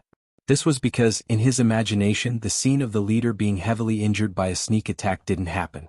Facing Yi Hua's long-planned attack, the leader, who was sitting upright, only swung his fist and blocked the other party's bombardment. Qin Ru's sneak attack also didn't seem to have any effect. She was even sent flying by the surging transcendence energy just now. She was still holding her sword, but there wasn't the slightest trace of blood on it. Qin was still hugging Lu Ye's leg, but no matter how fierce she was, she couldn't bite through Lu Ye's protective transcendence energy. After all, the difference between their cultivation levels was too great. Yi Hua's pupils suddenly shrank, his face filled with disbelief. According to his plan, even if his punch couldn't kill Lu Yi, it would at least be able to heavily injure him. But in reality, that wasn't the case at all. The leader had only used a single fist to block his bombardment. This was something he found hard to understand. He knew that the leader's strength wasn't bad, but he didn't expect it to be to this extent. Moreover, the leader's entire body didn't show the slightest sign of his transcendence energy being unstable. This was what he found inconceivable. Are you curious as to why I wasn't poisoned? Lu Yi looked at Yi Hua and suddenly spoke. His transcendence energy was still circulating, forcing Yi Hua to not dare to retreat. Otherwise, the ferocious transcendence energy would immediately engulf him. While resisting with great difficulty, Yi Hua's expression was one of astonishment. You already knew? Lu Yi lifted the leg that Qin was hugging and casually swung it, sending Qin flying. The woman crashed into the side of the ship and fell down with a miserable cry. She hurriedly rushed to her mother's side and helped her up. The mother and daughter looked at Lu Yi, who was still sitting in the same place with fiery eyes, their beautiful eyes filled with accusation. Of course I knew there was poison in the pool. Lu Yi glanced at the mother and daughter. Half a month ago, when he first entered the pool, he had already noticed it. However, the poison was very hidden and the toxicity didn't seem to be very strong. At that time he was injured, so when he entered the pool, the poison would have seeped into his body. This wasn't strange. After all, Lu Ye's cultivation was at the late stage of Yu Yao. If the poison wasn't hidden well enough, he would definitely have noticed it. In fact, he really didn't notice anything, but his talent tree had some reaction. At that time he thought that Qin Ru and her daughter were holding a grudge. After all, as the leader of the Nine Heavens pirate gang, he had done many terrible things to them, so it was reasonable for them to hold a grudge against him. However, later on he slowly realized that things weren't so simple. Qin Ru and her daughter alone didn't have the ability to do this. It wasn't until Yi Hua's sudden attack that the truth was revealed. The one who ordered Qin Ru and her daughter to poison him was undoubtedly Yi Hua. If there wasn't someone powerful enough standing behind them, how could the mother and daughter have the courage and ability to do so? Moreover, the fragrance of Qin Ru and her daughter today was different from before. When they stood beside Lu Yi, his talent tree had reacted again. Therefore, Lu Yi guessed that the poison in the pool needed another poison to activate, which was what Qin Ru and her daughter had smeared on their bodies today. As for what effect this poison would have, he had no way of guessing. However, since Yi Hua dared to make a move, he definitely had full confidence. In addition, he had concealed his cultivation. This sudden attack was very difficult for an ordinary late-stage Yu Yao to escape. Lu Ye's heart trembled. To be honest, if it weren't for his talent tree, he would have definitely suffered a loss this time. This was his first trial in the Azura field. Didn't they say that the first trial wasn't very difficult? This was somewhat inconsistent with the information he had received from Chen Shenhai and Gue Yi. As this thought flashed through his mind, his transcendence energy suddenly surged. Yi Hua cried out in alarm and flew backwards. Losing in a direct clash of transcendence energy like this caused his blood and qi to become turbulent and his transcendence energy to become unstable. He hurriedly tried to adjust his transcendence energy as he flew backwards, but how could he still have the chance? With a clang, the mountain plate saber was unsheathed. Lu Yi followed like a shadow and slashed out with bared fang. Resplendent saber light filled the entire battleship, and the faint roar of a beast could be heard. By the time everyone regained their senses, Lu Yi had already sheathed his saber. Not far in front of him, Yi Hua, who had been so aggressive just a moment ago, was lying on the ground, a pool of blood flowing from his body. His eyes were wide open and his vitality had dissipated. The group of pirates who had been following Yi Hua just now felt their bodies turn cold. They had listened to Yi Hua's nonsense and followed him, but it was only now that they realized that their chief's strength was actually terrifying to such an extent. Even though Yi Hua had only recently advanced to the late stage of the Moonjade Realm, he was still a late-stage Moonjade Realm cultivator, yet he was still killed by their chief with a single saber strike. On the other side, Qin Ru and her daughter were extremely pale. They stared blankly at Lu Yi as if they were looking at an insurmountable mountain. Their hearts were filled with despair. Lu Yi looked over and the mother and daughter couldn't help but shiver. They realized that what awaited them would be a humiliation that was 1,000 times crueler than before. Gritting her teeth, Qin Ru raised her sword and charged at Lu Yi, yelling, "I'll kill you!" A buzzing sound suddenly rang out, and the battleship shook violently. Everyone lost their footing, and Qin Ru, who had charged over with her sword, also fell to the ground. An anxious voice rang out, "Chief, the Thunder Light is attacking us." Lu Yi turned his head and saw that the Thunder Light fleet, which had been in an offensive posture before, was no longer hiding their fangs and brazenly attacking the Nine Heavens pirate gang's battleship. During the chase, the Nine Heavens pirate gang had ignored the Thunder Light fleet's orders, which had long since infuriated them. Now that the situation was set, as long as they eliminated the Black Cloud fleet, it would be time to divide the spoils. One less pirate gang was nothing, and they could even divide more spoils. Naturally, the Thunder Light fleet would not show any mercy. End of chapter.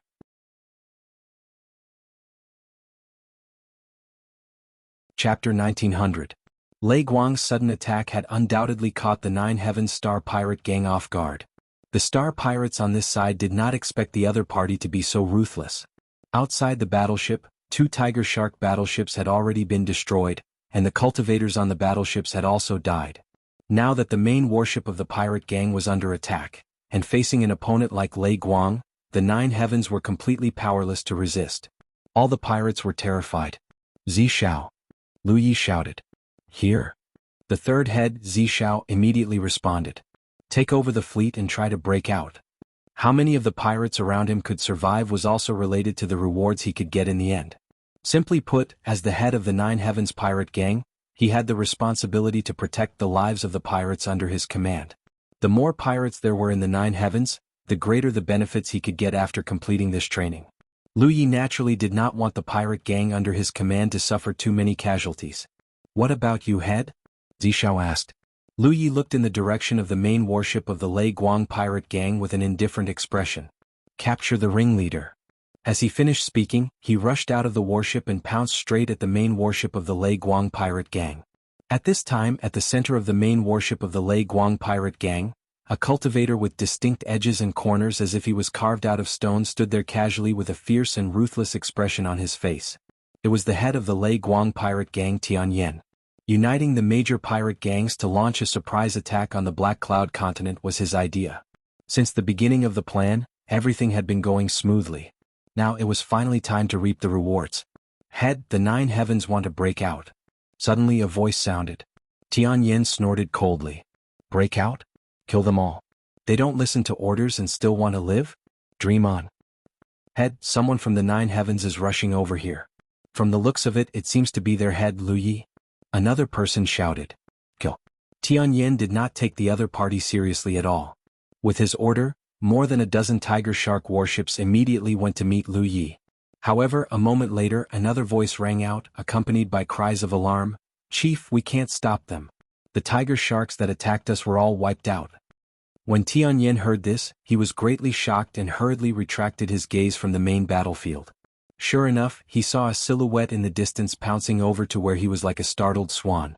During this time there were many Tiger Sharks on his side that wanted to intercept, but the other party either easily dodged or blew up the Tiger Sharks in one blow.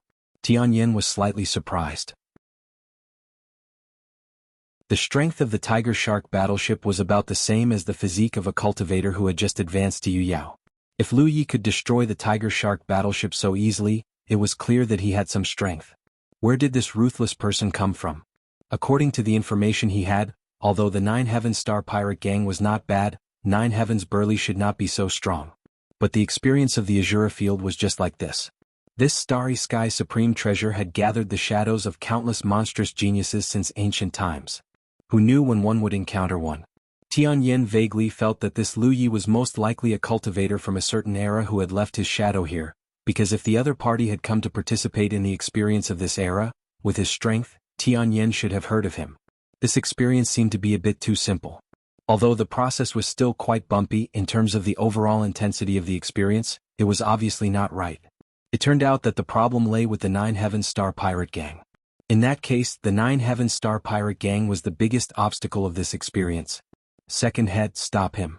Tianyin gave the order while he was pondering in his heart. The strength of this second head under his command was quite good. According to his judgment, even if he participated in the Yu Yao battlefield, his second head could still rank in the top 1,000. Moreover, he was from the insect race, so his physique was extremely tough, not even inferior to his own. The second head obeyed the order and went straight to meet Lu Yi. A scene that made Tianyin feel even more shocked appeared. In his observation, his second head had inexplicably fallen into a disadvantageous position the moment he crossed swords with Lu Yeqing. Amidst the flickering of a blade light, the second head's valiant body was abruptly cut into pieces before turning into specks of fluorescent light and dissipating. The confrontation only lasted for 3 breaths of time, and Lu Yi did not even take a breath. The corners of Tianyin's eyes twitched, and he could not help but curse in his heart. Which era was this freak that left his shadow in the Azura battlefield? His strength was a little too excessive. Light suddenly flashed, and Tianyin clearly saw that as Lu Yi rushed forward, a huge saber shadow suddenly appeared. What was even more frightening was that the saber shadow actually became bigger and bigger as the distance closed. Compared to this huge saber shadow, Lu Ye's figure was as small as an ant, but he carried this huge saber shadow as if it was weightless.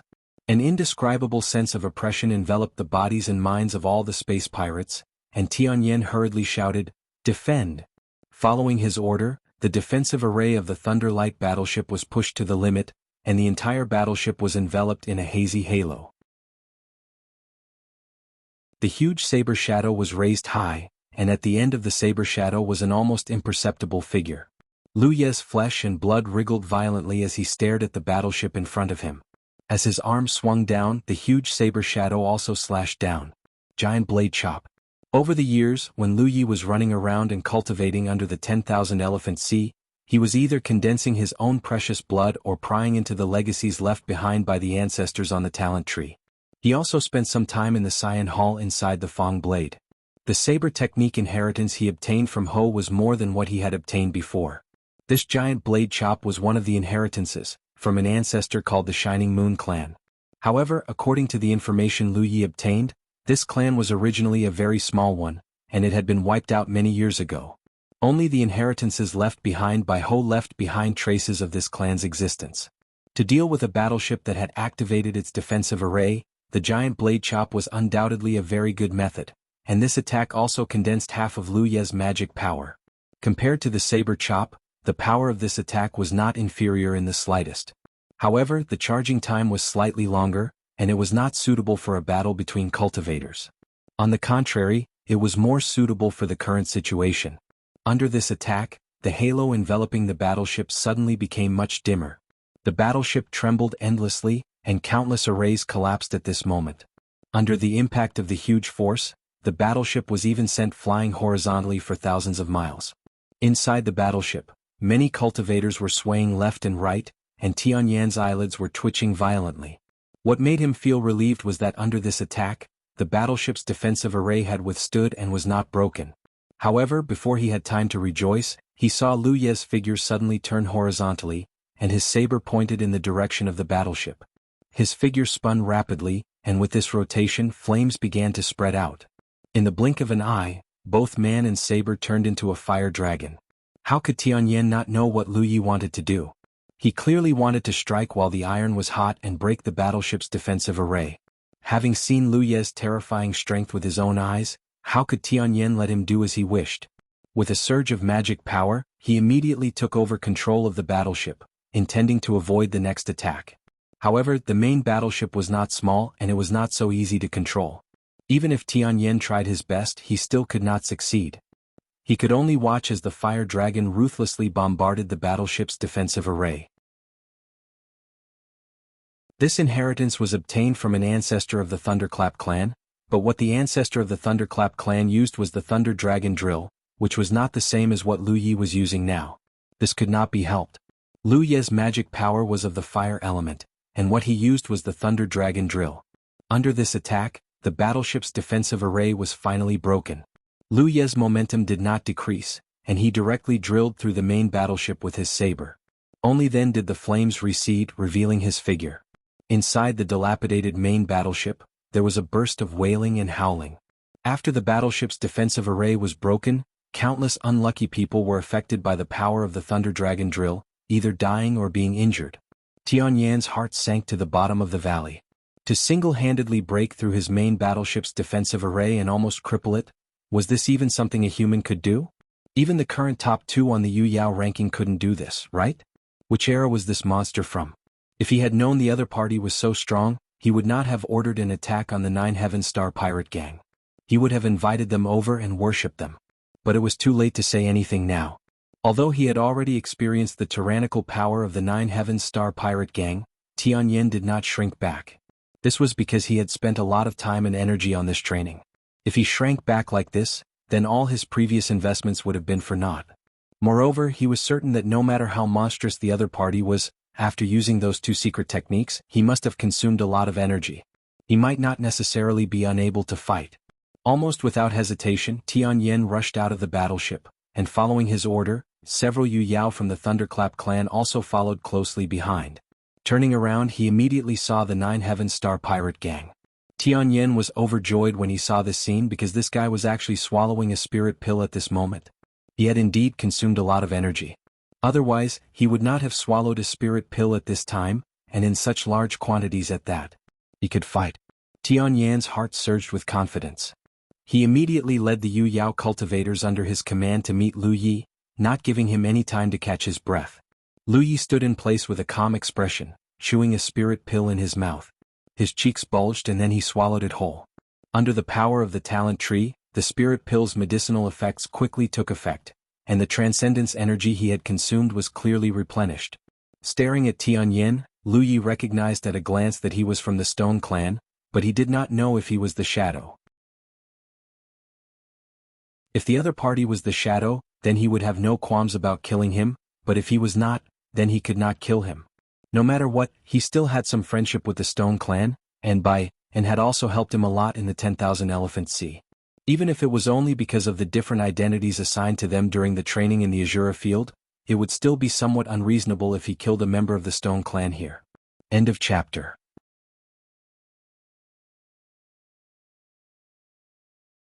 Chapter 1901. Beside the damaged battleship, Tianyan led several of his Yu Yao subordinates and charged towards Lu Yi. As space pirates, they were all battle-hardened individuals. Naturally, they wouldn't foolishly charge at Lu Yi all at once. As they charged forward, they had already spread out, forming a semicircle around Lu Yi. The distance between them rapidly shrank. Some of the Yu Yao silhouettes suddenly disappeared, and the might of arts and techniques began to blossom. Some cultivators even took out their transcendent artifacts and attacked Lu Yi.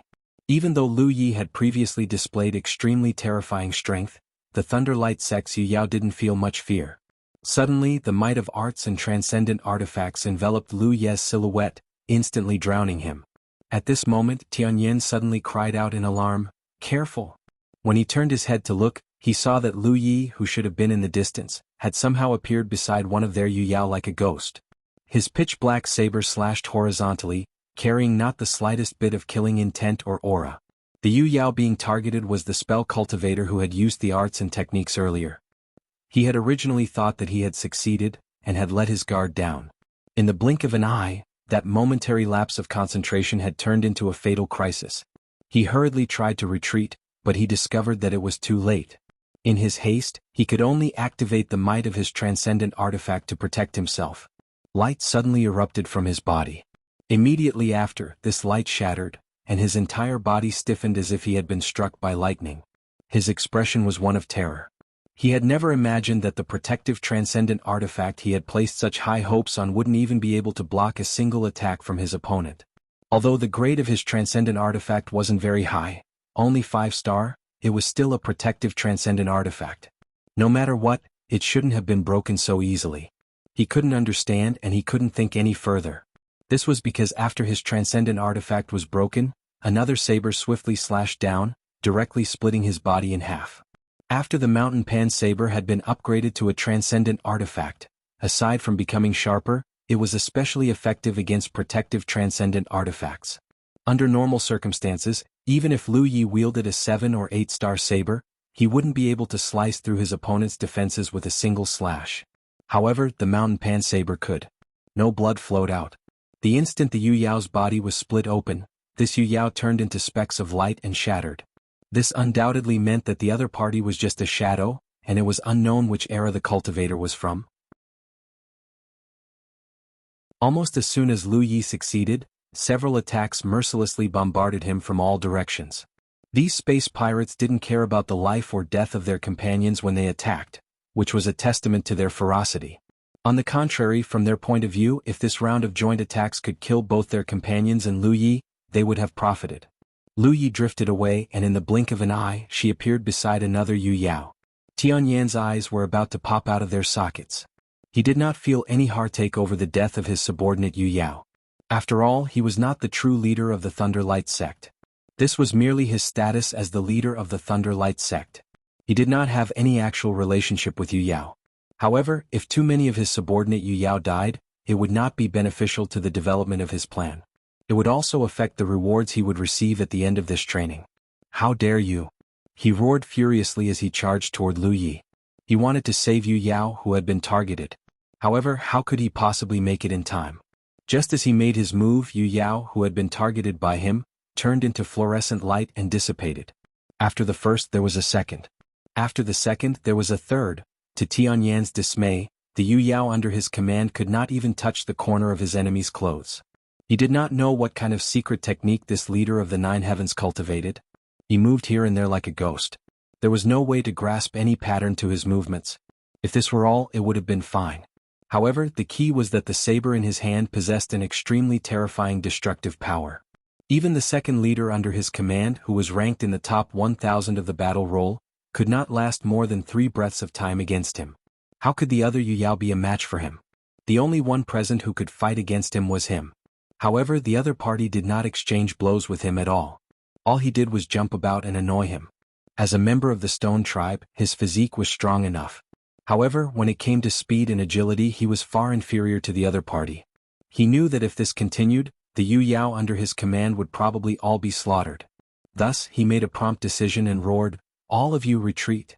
He was going to personally deal with this leader of the Nine Heavens. The other party did not dare to exchange blows with him. It was obvious that he had sensed that he was not someone to be trifled with.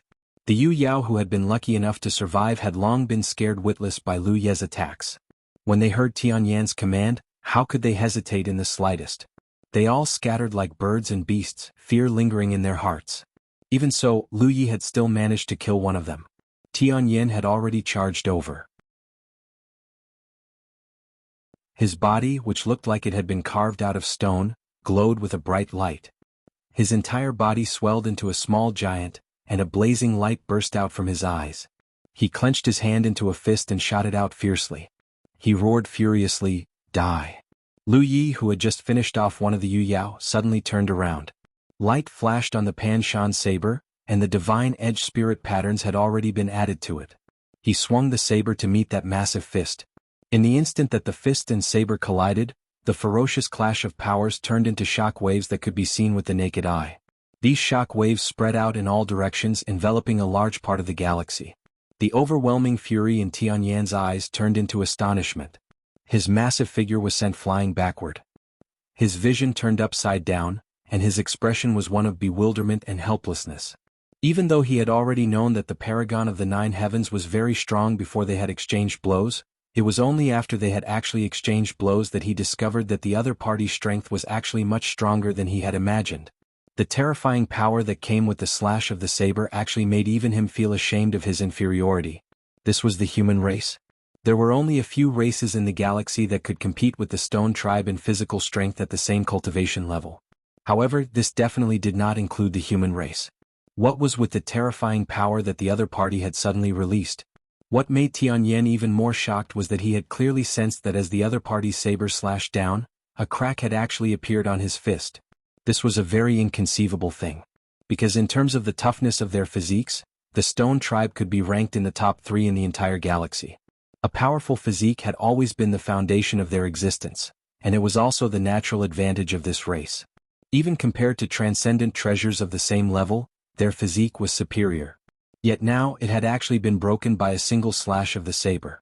At first, he had thought that the Paragon of the Nine Heavens had been avoiding him all this time because he was apprehensive of his strength. Now, after exchanging blows, he finally realized that this was not the case at all. On the other side, Lu Ye's figure immediately stabilized after sliding for a dozen or so miles. It had to be said that the strength of a late-stage Yu Yao Stone Tribe member was indeed a little ridiculously strong. If it were not for the fact that he had reached the pinnacle of the constellation tier and had grown tremendously after reaching the Yu Yao Stone Tribe, he might not have been the other party's match in a clash of pure strength. Without any pause, Lu Yi dragged his saber and charged forward. Tianyan had just managed to stabilize himself with great difficulty when he sensed an extremely ferocious aura swiftly rushing toward him. He roared furiously, his expression filled with defiance as he brazenly charged toward Lu Yi. I definitely didn't perform well just now. The two figures, one large and one small, clashed together. Fists bombarded the void, saber light bloomed wantonly and magic power clashed endlessly. After a short while, Tianyan turned around and fled. I can't fight. This Paragon of the Nine Heavens was too nimble, and he was always a beat slower. The other party's strength was even stronger than his, and his magic power seemed to be even purer and surging. What made him feel the most despair was the saber in the other party's hand. It was terrifyingly sharp, and his physique, which he had tempered all his life, was actually unable to block each slash. In this short period of time, Tianyan's whole body was covered in wounds. Moreover, he could clearly feel that there was actually a strange power lingering in these wounds, preventing them from healing. For the time being, he still had the power to protect himself, but he was sure that if this continued, he would undoubtedly die. While he still had some strength left, he naturally had to run as far as he could. As for the reward for this experiential training, he was about to lose his life, so what reward would he need? This was not the first time he had failed in this experiential training, and Tianyan had long since become accustomed to it. He naturally knew when to make a choice. What made him feel fortunate was that the Paragon of the Nine Heavens had no intention of hunting him down. He only watched as he fled into the depths of the galaxy. However, he felt so sullen. He was clearly only one step away from success. Lu Yi of the Nine Heavens, Tianyan imprinted this name deeply into his mind. Because there was no telling when he would encounter this figure again in future experiential training. At that time, he definitely could not become enemies with the other party. The Paragon had fled. Yu Yao had suffered heavy casualties. The Thunder Light pirate gang instantly panicked. Originally, when Lu Yi was fighting with Tianyan and the other Yu Yao pirates, the Thunder Light pirate gang was still chasing after the Nine Heavens pirate gang aggressively. However, with Lu Ye's return, the Thunder Light pirate gang also scattered. Lu Yi returned to his main battleship. In the fierce battle just now, this main battleship had been beaten to a pulp, and many of the Tiger Shark battleships under his command had also suffered heavy losses. Paragon. Zi Shao led a group of pirates over to greet Lu Yi, a look of worship on his face. Although they had been fleeing just now, they had also witnessed their Paragon's invincibility with their own eyes. For these pirates, who were constantly on the brink of death, having such a Paragon watching over them was undoubtedly a stabilizing force that made them feel at ease. How are the casualties? Lu Yi asked. Zi Shao hurriedly replied, We've lost about 30% of our men. And this was because Lu Ye's side had dealt with them quickly enough. Otherwise the casualties would definitely have been much higher. Lu Yi nodded. 30% was still within the acceptable range. What should we do next? Zi Shao asked. The various changes just now were truly unexpected. The Nine Heavens pirate gang had originally cooperated with the Thunder Light pirate gang to hunt down the Black Cloud fleet.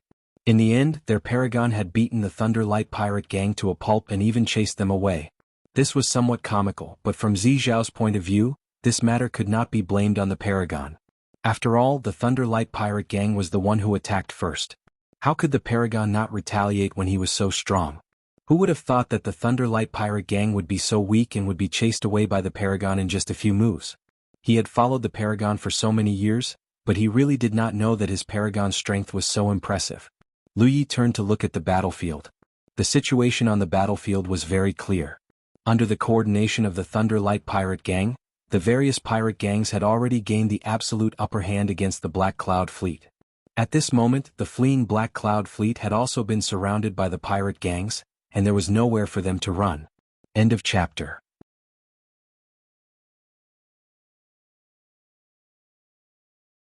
Chapter 1902. Even if Lei Guang, who was in charge of the coordination, was gone, and all the pirate gangs were in a state of disunity, the chances of Black Cloud turning the tables were not high. If he did not do anything, Heiyun would definitely be killed here. Therefore, Lu Yi only thought for a moment before saying, "Join the battle with me and escort Black Cloud away." Zishao was shocked. Huh? The many pirates behind him also looked at Lu Yi in disbelief. Huge questions popped up in their minds. Aren't we pirates? Escort Black Cloud away. What does this mean? However, in the next moment, Zishao revealed a look of understanding. He looked at Lu Yi with even more admiration. I understand. We swear to follow you to death. A group of pirates also shouted, "We swear to follow you to death." Where could they find such a powerful leader? Therefore, no matter what incomprehensible decision the leader made, they would not have any disobedience. Lu Yi could not help but look at Zishao. What do you understand? Zishao said excitedly, doesn't the leader want to take all the benefits for himself? Let's escort Black Cloud away first and then... He raised his hand and made a gesture of raising his hand and slashing down. This was undoubtedly the thinking of an experienced pirate. With so many pirate gangs working together, even if they took down Black Cloud, how much benefit could they get? However, if they took all the benefits for themselves, it would be different. They would definitely be able to eat until they were fat. As expected of the leader, he was bold with his skills. Lu Ye's eyes flashed, but he did not explain. Of course, he did not want to take all the benefits for himself. Indeed, in this training scenario, the mission given to him by the Shiraba was to work together with the other pirate gangs to hunt down the Black Cloud Fleet and kill all the cultivators of Black Cloud. Such an experience was indeed not difficult for him. Looking at all the things that he had experienced before, the biggest difficulty was the trick that his second leader had conspired with Qinru and her mother. If he did not have the talent tree, he might have fallen into their trap. This was also in line with the information he learned from Qin Shenhai. Cultivators for the first time would not encounter missions that were too difficult. However, even if it was just a training, Lu Yi was not willing to commit crimes. Along the way, he had been thinking about what to do. Until Lei Guang attacked first and he counterattacked. Now that he had driven Lei Guang away and killed many pirates, he might as well go all the way. Punishing evil, eliminating the strong and helping the weak, it was the duty of cultivators. As for the second leader's misunderstanding, let him be. It would not affect anything. The Nine Heavens pirate gang, who had been watching for a long time, finally joined the battlefield. Tiger sharks surrounded the main battleship, and they headed toward the battlefield. The Black Cloud Fleet was besiegement, and had no time to pay attention to other things. Black Cloud, of course, Black Cloud Fleet. The Cloud Fleet, Black Cloud of Heaven, Black Cloud of Hell, Black Cloud was Fleet, Black of Black Fleet. This made it extremely easy for Jiutian to enter. This was because the Star Pirates did not treat Jiutian as an outsider at all. They took the initiative to open up a gap in the encirclement, allowing Jiutian's battleship to enter successfully. Without any warning, the battleships of the Nine Heavens pirate gang launched fierce attacks in all directions. Caught off guard, the battleships of the Nine Heavens pirate gang in the vicinity were hit one after another. Lu Yi took the lead, leading his own pirate gang to charge forward. Wherever they passed, they destroyed everything in their way, tearing a huge hole in the chaotic battlefield. At the center of the encirclement, on the deck of a huge battleship, a charming woman stood on the side of the ship, looking at the battle situation around her worriedly. She felt that she was really unlucky. She was only at the Constellation realm, but she was thrown into such a training scene. Furthermore, she was the successor of the Black Cloud sect. The mission requirement for this training was to seek refuge in a nearby star system under the escort of the Black Cloud sect cultivators. Normally, the training in the Azura field would be based on the level of cultivation. She was at the Constellation realm, so logically speaking, the scene she entered should be able to deal with. She had also heard that some unlucky people would be thrown into some scenes that they could not deal with. But she had never thought that she would become such an unlucky person one day, because the probability of such a thing happening was really too low. Looking at this huge battlefield, what could she, a constellation realm cultivator, do? She could only stay here in a daze, unable to control her own fate. She was flustered and uneasy. Since the beginning of the escape, the Black Cloud Fleet's strength had been weakened bit by bit. At this moment they were even surrounded here, unable to move forward. The pirate gangs were like sharks that smelled blood, pouncing over from all directions, making her feel depressed. Even so, she was still looking for that glimmer of light. Because she knew that the Azura field would not arrange a death trap for her. The various scenes in the Azura field were for training. If it was a death trap, then the essence of the training would be lost. She still had some expectations. Perhaps the cultivators from the neighboring star systems would receive the news and come to her rescue, or perhaps the Black Cloud Sect Master's secret instructions to her before his death would be verified. Her identity for this training was the successor of the Black Cloud Sect. The deceased Black Cloud Sect Master was her father in name. A father's earnest instructions to his daughter before his death were naturally trustworthy and something to look forward to. But she had never seen that glimmer of light. At this moment, there was suddenly an abnormal movement in the noisy battlefield. She hurriedly turned her head to look in that direction. Unfortunately, because she was not strong enough and the battlefield was too chaotic, she could not see too clearly. She could only ask, "Elder Lan, what's going on over there?" Behind her, a valiant and formidable-looking woman with a half-mask covering half of her face stood with a sword in her hand. She was the Elder Lan that the charming woman had spoken of, and was also the second strongest expert of the Black Cloud continent. Since the beginning of their escape, she had been guarding the charming woman's side. Elder Lan also noticed the movement over there at this moment. She took a look and frowned. "I don't know why there's an internal conflict in the pirate gangs. One of the pirate gangs is attacking their companions and is approaching us." The charming woman's beautiful eyes lit up. "Which pirate gang?" Elder Lan looked again and said, "It seems to be the Nine Heavens pirate gang." The main battleship of the Nine Heavens pirate gang had the words Nine Heavens engraved on it. She naturally recognized it. Nine Heavens. The charming woman only felt that the name was familiar, as if she had heard it somewhere before. She did not have time to think about it and hurriedly said, "Let them come over." Elder Lan was stunned. "Young Sect Master, they are pirates." The destruction of the Black Cloud and the endless escape were caused by this group of pirates. Elder Lan hated these guys to the core. Why would she take the initiative to let them come close? The charming woman pondered for a moment. Her telepathic thoughts surged and she quietly said something to Elder Lan. Elder Lan's eyes could not help but widen. She looked at the charming woman in shock. "Xiaorao, this is not a joke." The charming woman said, "Father told me this personally before he died. Why would I joke about it? Elder Lan, this is the only chance we have to get out of this predicament." The glimmer of light she had been waiting for had finally arrived. Sure enough, the trial in the Azura field was not a hopeless situation. Elder Lan nodded after hearing that these were the last words of the old sect master. She took out a sound talisman and passed down the order. In the direction of the Nine Heavens pirate gang, Lu Yi killed his way over. He originally thought that it would be difficult to approach the Black Cloud Fleet, but who would have thought that as the Nine Heavens approached, the Black Cloud Fleet would take the initiative to accept them? This puzzled him. He did not know what the Black Cloud Fleet was thinking. But no matter what, this was a good thing for him. Suddenly, his body continued to move forward until he saw a huge battleship. His body flashed and he rushed toward it. Since he wanted to cooperate with the Black Cloud Fleet and escort them out of the encirclement, Lu Yi naturally had to make his stance clear to the people in charge here. The fact that he had taken the initiative to kill the pirates just now was a demonstration of his sincerity. The Black Cloud Fleet should have sensed his intentions.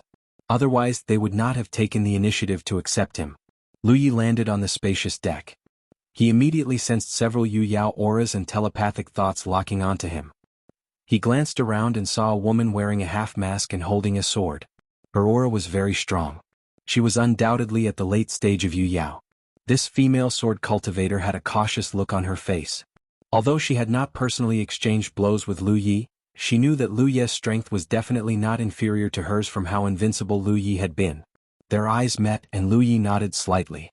Just as he was about to ask her about her identity, he heard someone behind the female sword cultivator make a sound of surprise. Lu Yi looked over and when he saw the charming face, he could not help but be stunned. This was because he realized that he recognized this woman. Moreover, he had cooperated with her in the past. It was just that so many years had passed and they had not interacted with each other. Who would have thought that they would meet here? This was truly fate. Compared to the past, this woman had not changed much. It was just that her cultivation had increased significantly. If they were outside, the two of them would naturally recognize each other immediately. However, this was the Azura arena, so it was better for them not to do things that did not suit their current identities. Thus, Lu Yi only nodded slightly at the other party and said indifferently, "Lu Yi of the Nine Heavens, who can make the decision?" The charming woman walked out from behind Elder Lan with a smile on her face. Young Sect Master of the Black Cloud Fleet, Yu Yaorao. Young Sect Master, be careful. Elder Lan still maintained her vigilance and raised her hand to stop Yu Yaorao. However, Yu Yaorao shook her head slowly, and her face was full of confidence. "It's okay. It won't hurt me." Elder Lan's eyes flickered. She recalled the words that Yu Yaorao had transmitted to her just now, and she already understood. Lu Yi did not know whether to laugh or cry. When he saw Yu Yaorao, he had already guessed that she was really the successor of the Black Cloud Fleet. He secretly rejoiced. Fortunately, he had abandoned the darkness and joined the light. Otherwise, when he finally saw Yu Yaorao, should he attack or not? Attacking was out of the question. They knew each other, and Yu Yaorao had helped him a lot at the reincarnation tree. However, if he did not attack, it would mean that all his previous efforts would have been in vain. Now there was no need to worry about this. End of chapter.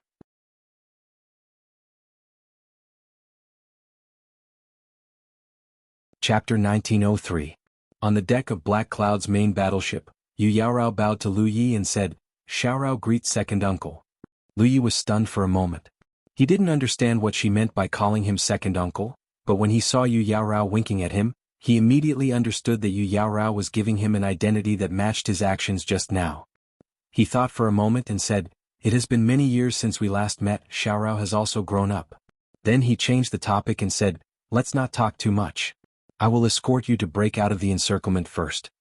Yu Yaorao hurriedly asked, "Second uncle, what are you going to do?" Lu Yi turned his head and looked ahead. "I will lead the way. You all follow me."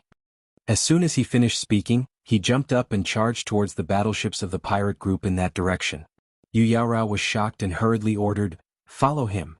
At the same time, she looked at Lu Yi with worry. When they first met, both of them were only Divine Sea Realm cultivators. At that time, her cultivation was even higher than Lu Ye's by a small realm. But now, she was only a star constellation cultivator, while Lu Yi was already Yu Yao. There was a gap of a whole realm between them. Yu Yaorao had no idea how Lu Yi cultivated and how his cultivation had increased so much. However, having a high cultivation was one thing, and having the corresponding strength was another. Although the pirate group looked like a mass of loose sand, there were too many of them. If one didn't have enough strength to charge in alone, one would definitely not have a good end. While she was on tenterhooks, a shocking scene appeared before her eyes. As the saber light flashed, the tiger shark warships in front of it were blasted apart without being able to put up any resistance, turning into balls of brilliant flames. In just a dozen breaths of time, the originally impenetrable encirclement was cleared out and a smooth passage was created. The Black Cloud Fleet immediately moved forward along this passage. Seeing that the Black Cloud Fleet showed signs of escaping, the attacks of the pirate groups gathered around became more and more fierce. Colorful lights attacked from all directions. This huge battlefield was like a firework feast. Under the gorgeous scenery, the aura of countless lives was annihilated. The cultivators on Black Cloud's side were undoubtedly extremely loyal. Countless cultivators were riding tiger sharks or small warships, surrounding and protecting the main warship where Yu Yaorao was. While they were doing their best to resist the attacks of the pirate groups, they were also using themselves as the main warship's protection. The Nine Heaven Space Pirate gang that came with Lu Yi joined them too. Zishao, the third head of the gang, was greatly alarmed and uneasy. Although he admired his boss's decision to keep all the treasures to himself, he did not realize that it was not an easy task to achieve his goal until he reached this step. Originally, they were supposed to be part of the pirate gang, but now they had become the target of attack. The reversal of their positions was really thorough. All of a sudden, a battleship appeared in front of Lu Yi. It was unknown which pirate gang it belonged to. Seeing Lu Yi charging forward, the arrays on the battleship buzzed, and beams of light converged into powerful attacks that blasted towards Lu Yi. Lu Yi was able to easily evade the attacks. Although the attacks from the warships were formidable, they required a certain amount of time to charge up. Thus, they were not suitable for dealing with cultivators as they could be easily evaded. A huge blade shadow was brought out again. Lu Ye's imposing aura and blade shadow soared at the same time as he charged forward, and soon after, he slashed at the battleship.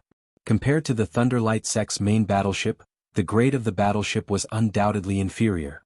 In addition, the pirate gang failed to adjust their defenses in time. Thus, the attack directly cut the huge battleship in two, and the cut was as smooth as a mirror.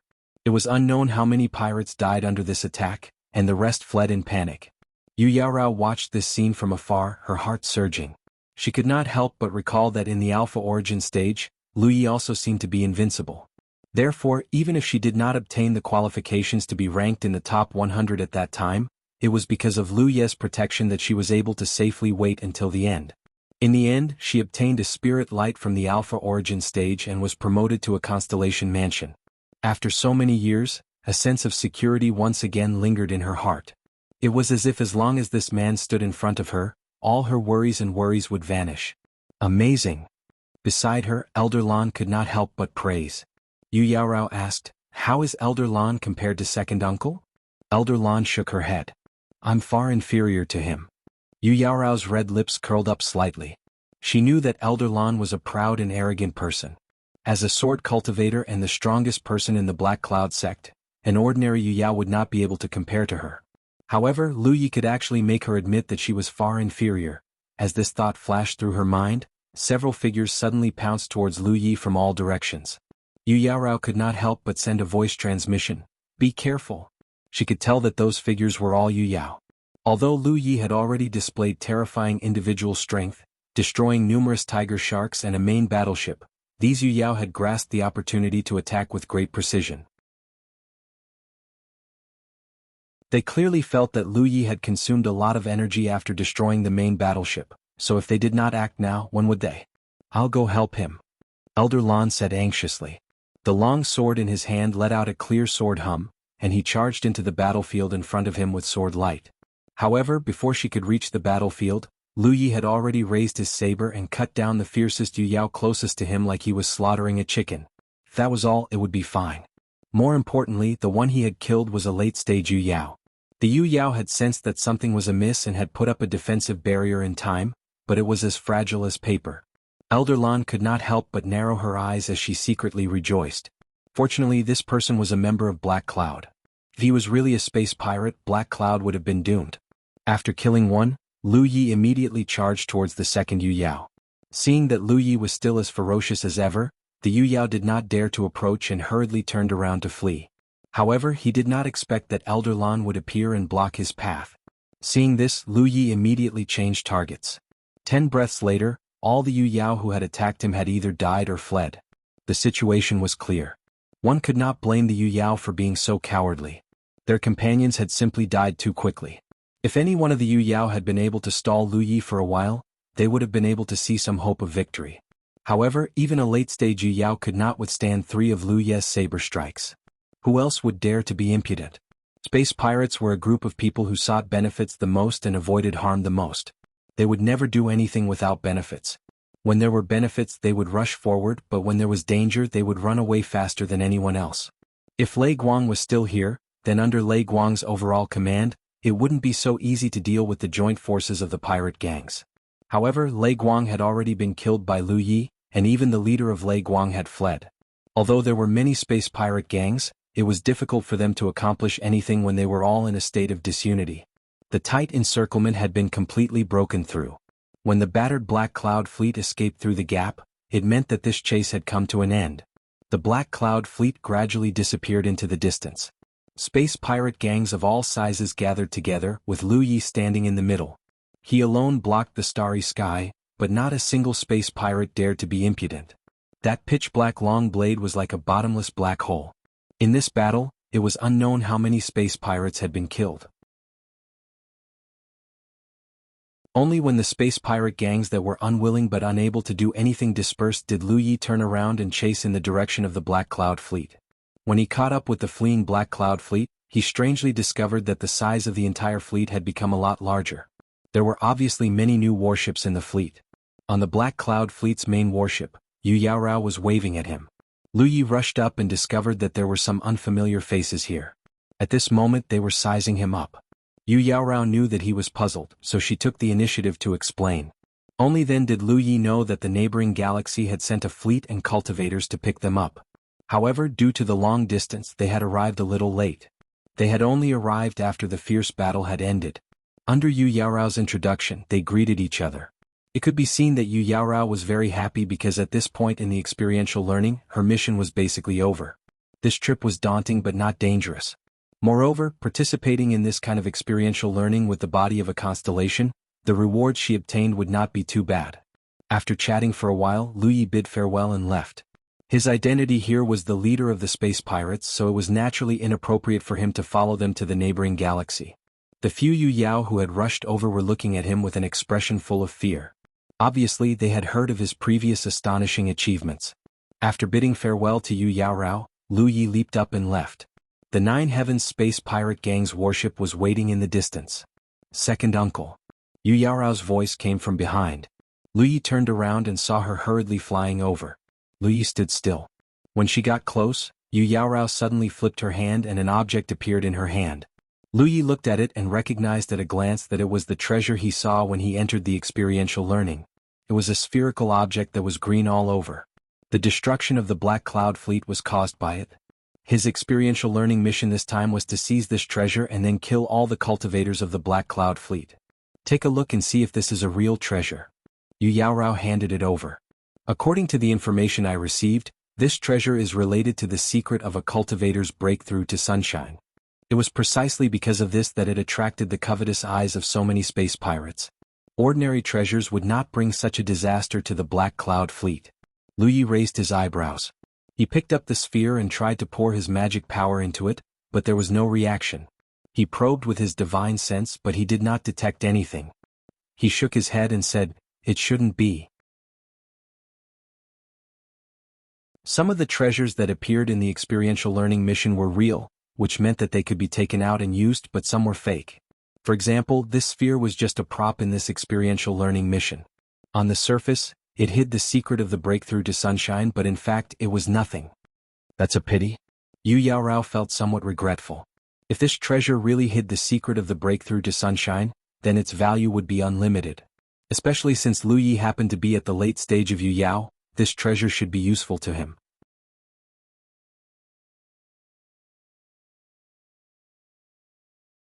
Chapter 1904. Lu Yi handed the so-called treasure back to Yu Yaorao, but she pursed her lips and smiled. "I'll give it to you." No matter whether this thing was a real treasure or not, giving it to Lu Yi would affect her final reward because this was one of her tasks for this experiential learning, and she had to take this treasure away. However, if it wasn't for Lu Yi, she might have lost her life. Now, it was thanks to Lu Yi that she could complete the experiential learning, so it didn't matter if she gave it away. Lu Yi didn't refuse. Immediately, the two exchanged the Azura token's imprint, and Yu Yaorao winked at him playfully. "Second uncle, see you later." She turned around and left. Lu Yi watched her leave.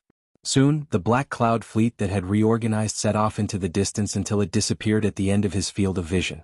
Lu Yi was about to return to the Nine Heavens Star Pirate Gang when he suddenly found that he couldn't move, as if there was an invisible force imprisoning him.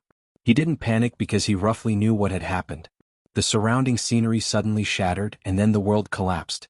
Dots of fluorescent light gathered from all directions, and then poured into his Azura token. His field of vision suddenly became clear. When Lu Yi came back to his senses, he was no longer in the vast starry sky. The rich aura of the domain enveloped him, and there were traces of cultivators suddenly appearing and disappearing around him. The first experiential learning was over, and he returned to the heavenly Azura realm. Looking around, and using the Azura token to perceive the location of his cave, Lu Yi found that he had returned to the same place where he entered the experiential learning, and there seemed to be no change. But the next moment, Lu Yi revealed a look of surprise and looked down at his right hand.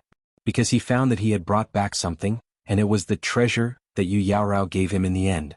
Was this really a treasure? Lu Yi was stunned. When he received this treasure, he clearly checked it carefully, but he didn't find anything, so he naturally thought that this thing was just a prop in that experiential learning. If that was the case, then it was impossible for him to bring this treasure out of the experiential learning, but in the end, because this treasure was in his hands, he would be given more Azura seals as a reward. Since he could bring it out, it meant that this thing wasn't a useless prop, it was really a treasure. Lu Yi was amazed. Could it be? This treasure was really related to the secret of Cultivator's promotion? Lu Yi carefully examined it again but still found nothing. Lu Yi wanted to put it into his storage ring, but found that he couldn't. This made him extremely surprised. There were 3 possibilities for things that could not be stored in a storage ring. One was that the object was too large and exceeded the storage ring's capacity. The second possibility was that the object had its own internal space, which conflicted with the storage ring's space. Living creatures of flesh and blood. This ball-like object wasn't big, so it naturally didn't exceed the storage ring's capacity. This ball-like object wasn't alive either, so there was only one explanation. The interior of this object had a space of its own. This was beyond Lu Ye's expectations. Lu Yi didn't examine it carefully. Instead, he returned to his cave and took out the Azura token. Now that the experiential training was over, he naturally had to be concerned about his harvest. After all, the main purpose of coming to the Azura arena was to earn Azura seals. Tempering himself was just a side benefit. After checking, Lu Yi raised his eyebrows. The harvest from this trip had exceeded his expectations. Right now, there were more than 150,000 Azura seals stored in the Azura token. Among them, 10,000 Azura seals were exchanged for by him using spirit jades. In other words, he had obtained more than 140,000 Azura seals during this experiential training. Calculating the time, it seemed that he had used less than 20 days. When cultivators participated in the experiential training, they would be rewarded with the most basic Azura seals for every day they stayed in the experiential training scene. This was information that all cultivators knew. Yu Yao's level was 2,000 Azura seals. In other words, as long as Lu Yi entered the experiential training scene, no matter what he did, even if he hid and didn't participate in any disputes, he would still be able to obtain 2,000 Azura seals a day. Of course, there was a reason for doing so. There was a great risk that it would attract the attention of the Azura arena. Who knew when some danger would suddenly descend? The constellation seemed to be 800, and the sunshine seemed to be 5,000. The basic reward for 20 days was 40,000 Azura seals. The extra was undoubtedly the reward given by the Azura arena based on Lu Ye's various performances this time. Not bad. Lu Yi was still very satisfied with this harvest. In his expectations, his harvest would be much lower than this number. After all, he didn't follow the instructions of the Azura arena this time. Instead, he followed his own instructions. It was his nature. He vaguely guessed that Yu Yaorao had given him that treasure at the last moment, which had greatly increased his harvest. This was because one of his missions was to seize this treasure. No matter how it came about, it was at the last moment. It was in his hands. No wonder cultivators flocked to the Azura arena like a flock of ducks.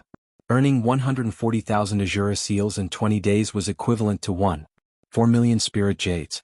In other places, which cultivator could earn spirit jades with such a high efficiency? Of course, the Azura arena's experiential training was also very risky. It wasn't strange to have such a harvest.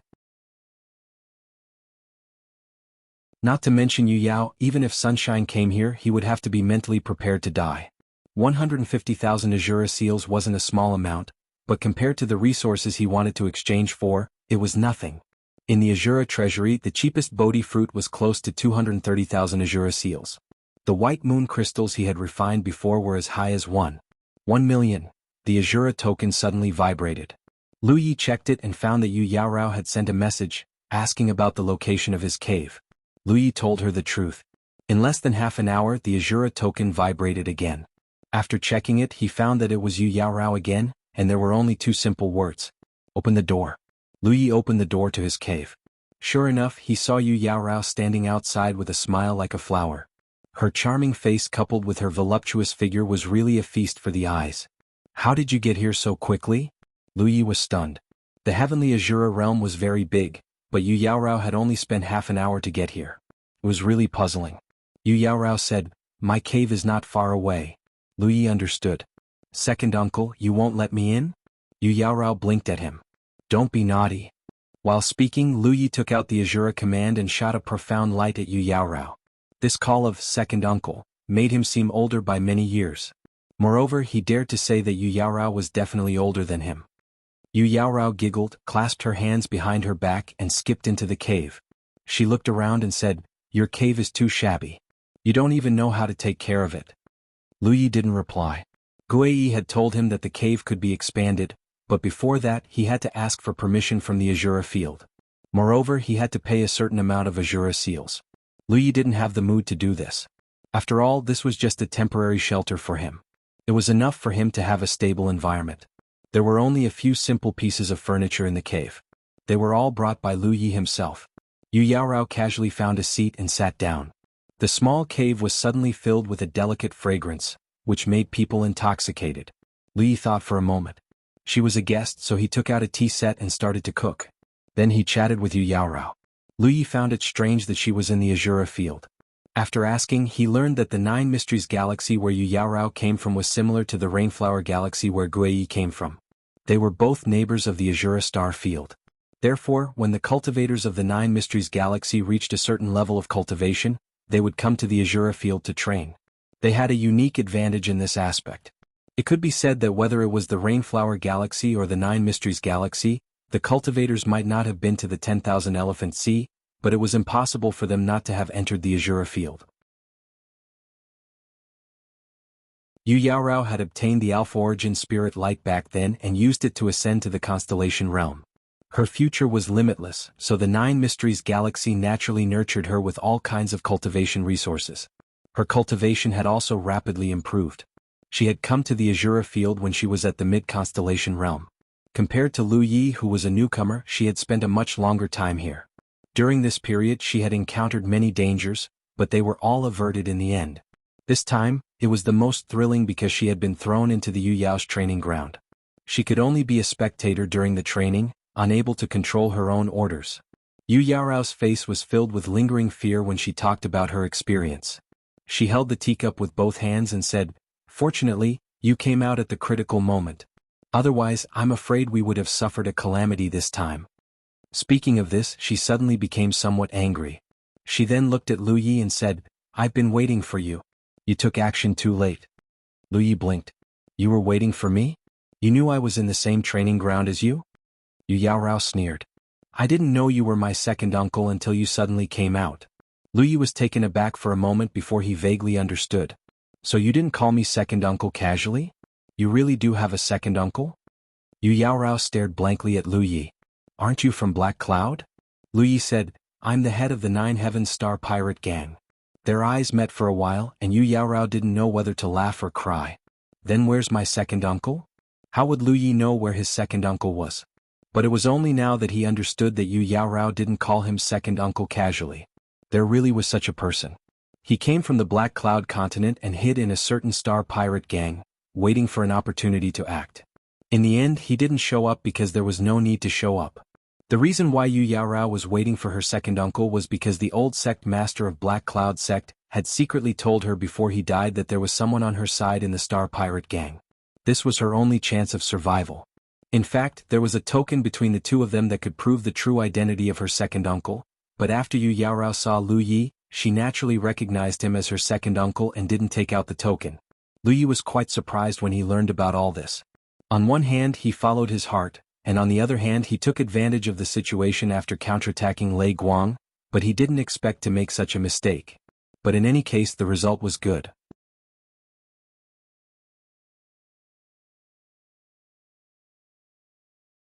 Chapter 1905. Less than half a day later Yu Yaorao left. Before leaving, she told Lu Yi the approximate location of her cave residence and asked him to remember to look for her when he had time. Lu Yi readily agreed.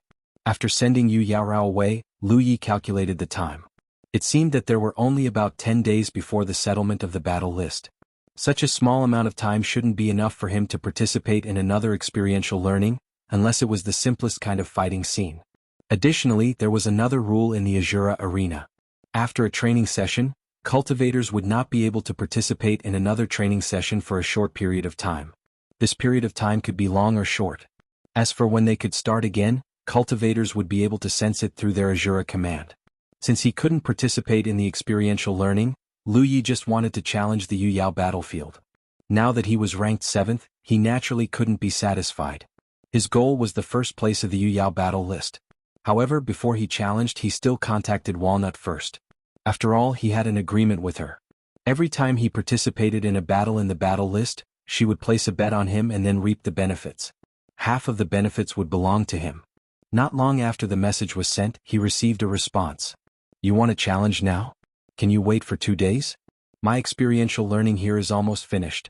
Can you wait for me to go back and challenge again? Lu Yi didn't expect that Walnut would also enter the experiential learning scene. Now, he didn't know where she was suffering, so he could only reply, "Don't die." If Walnut suddenly died, all his previous benefits would go down the drain. Only if this woman came back alive could he obtain the corresponding benefits. Since Walnut wasn't here, Lu Yi lost interest in continuing to challenge. Moreover, if he challenged at this time, he might not be able to fulfill his wish, because the cultivators ranked ahead of him might not have returned to the heavenly Azura field yet. Since that was the case, he would wait until 3 days before the settlement. Since he had nothing to do, he took out the ball-like treasure and carefully examined it, trying to pry into its mysteries.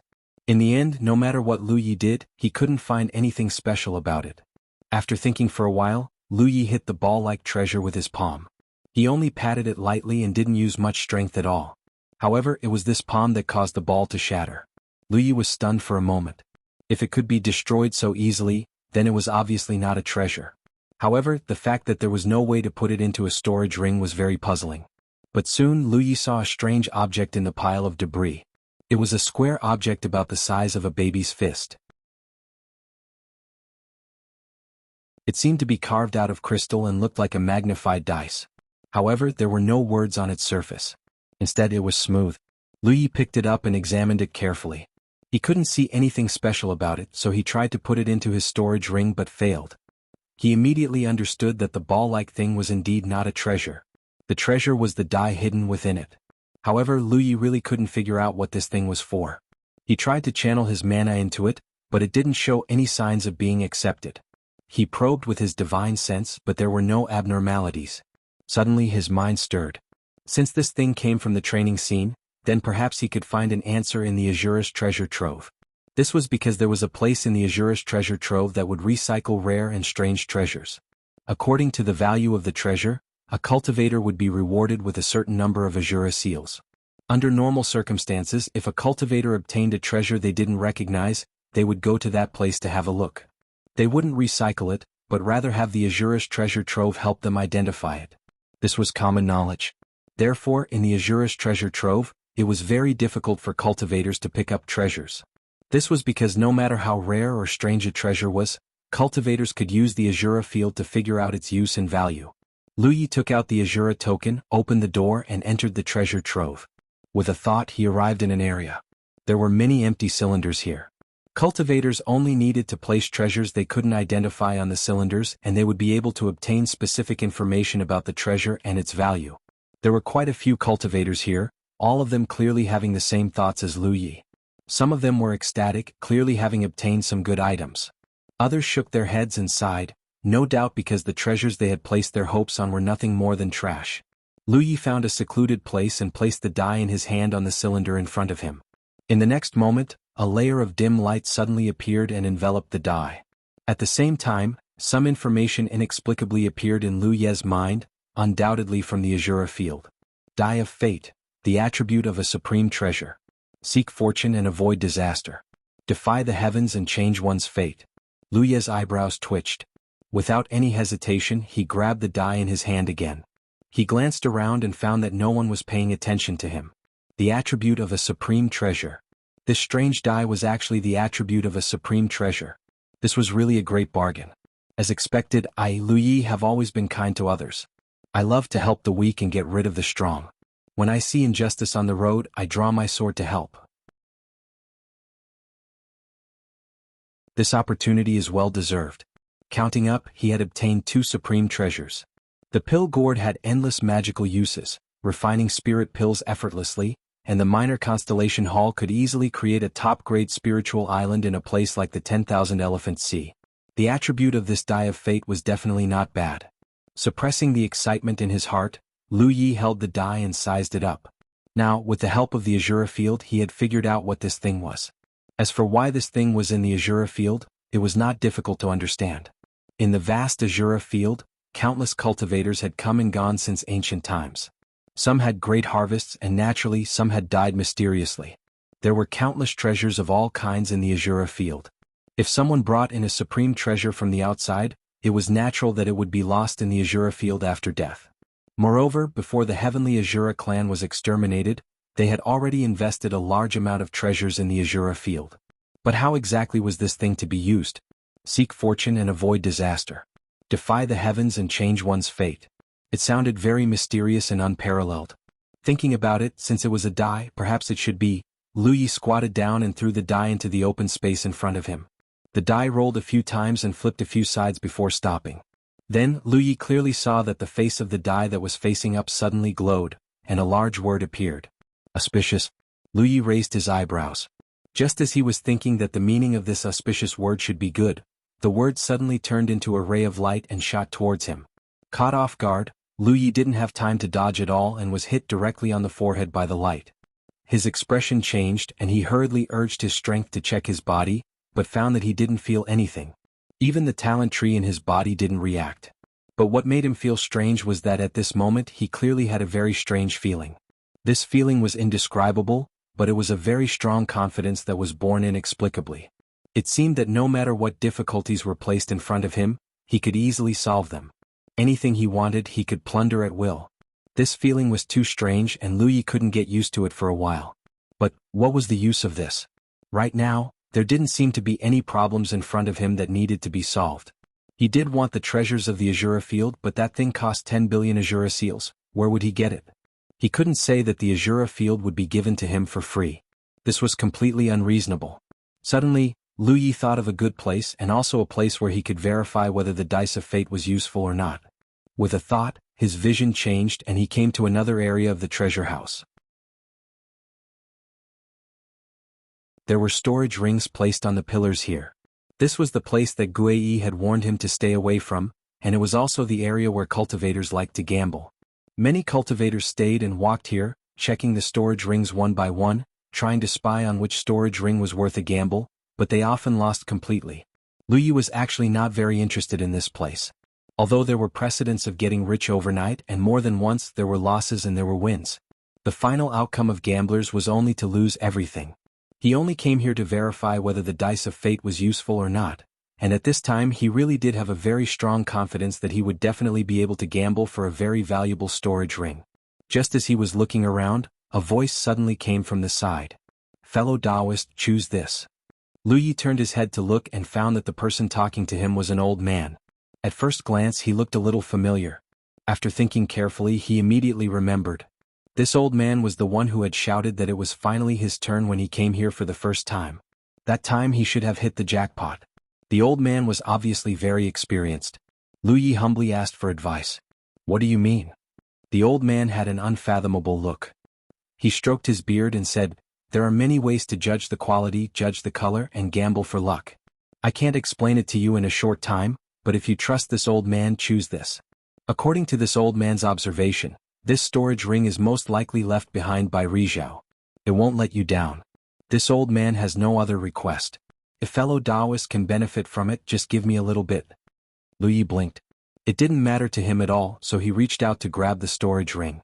The old man's eyes immediately overflowed with anticipation. But just as Lu Yi was about to grab the storage ring, he frowned, inexplicably feeling that there was something wrong with the dice of fate, so he pulled back his hand. Fellow Taoist, you don't need to hesitate. The quality of this storage ring can't be wrong. The old man advised again. Lu Yi slowly shook his head. He had a feeling that choosing this storage ring would not be a good thing. Just as the old man was about to persuade him again, a person suddenly walked out from the side and grabbed the storage ring. The old man immediately beat his chest and stamped his feet. Fellow Taoist, hesitating will only make you miss a good opportunity. If this old man didn't have the Azura seal, I would have definitely taken it. How could I let others take advantage of it? Young man, you don't listen to the old man's advice. You'll lose. Just as the old man finished speaking, a loud bang suddenly came from the side.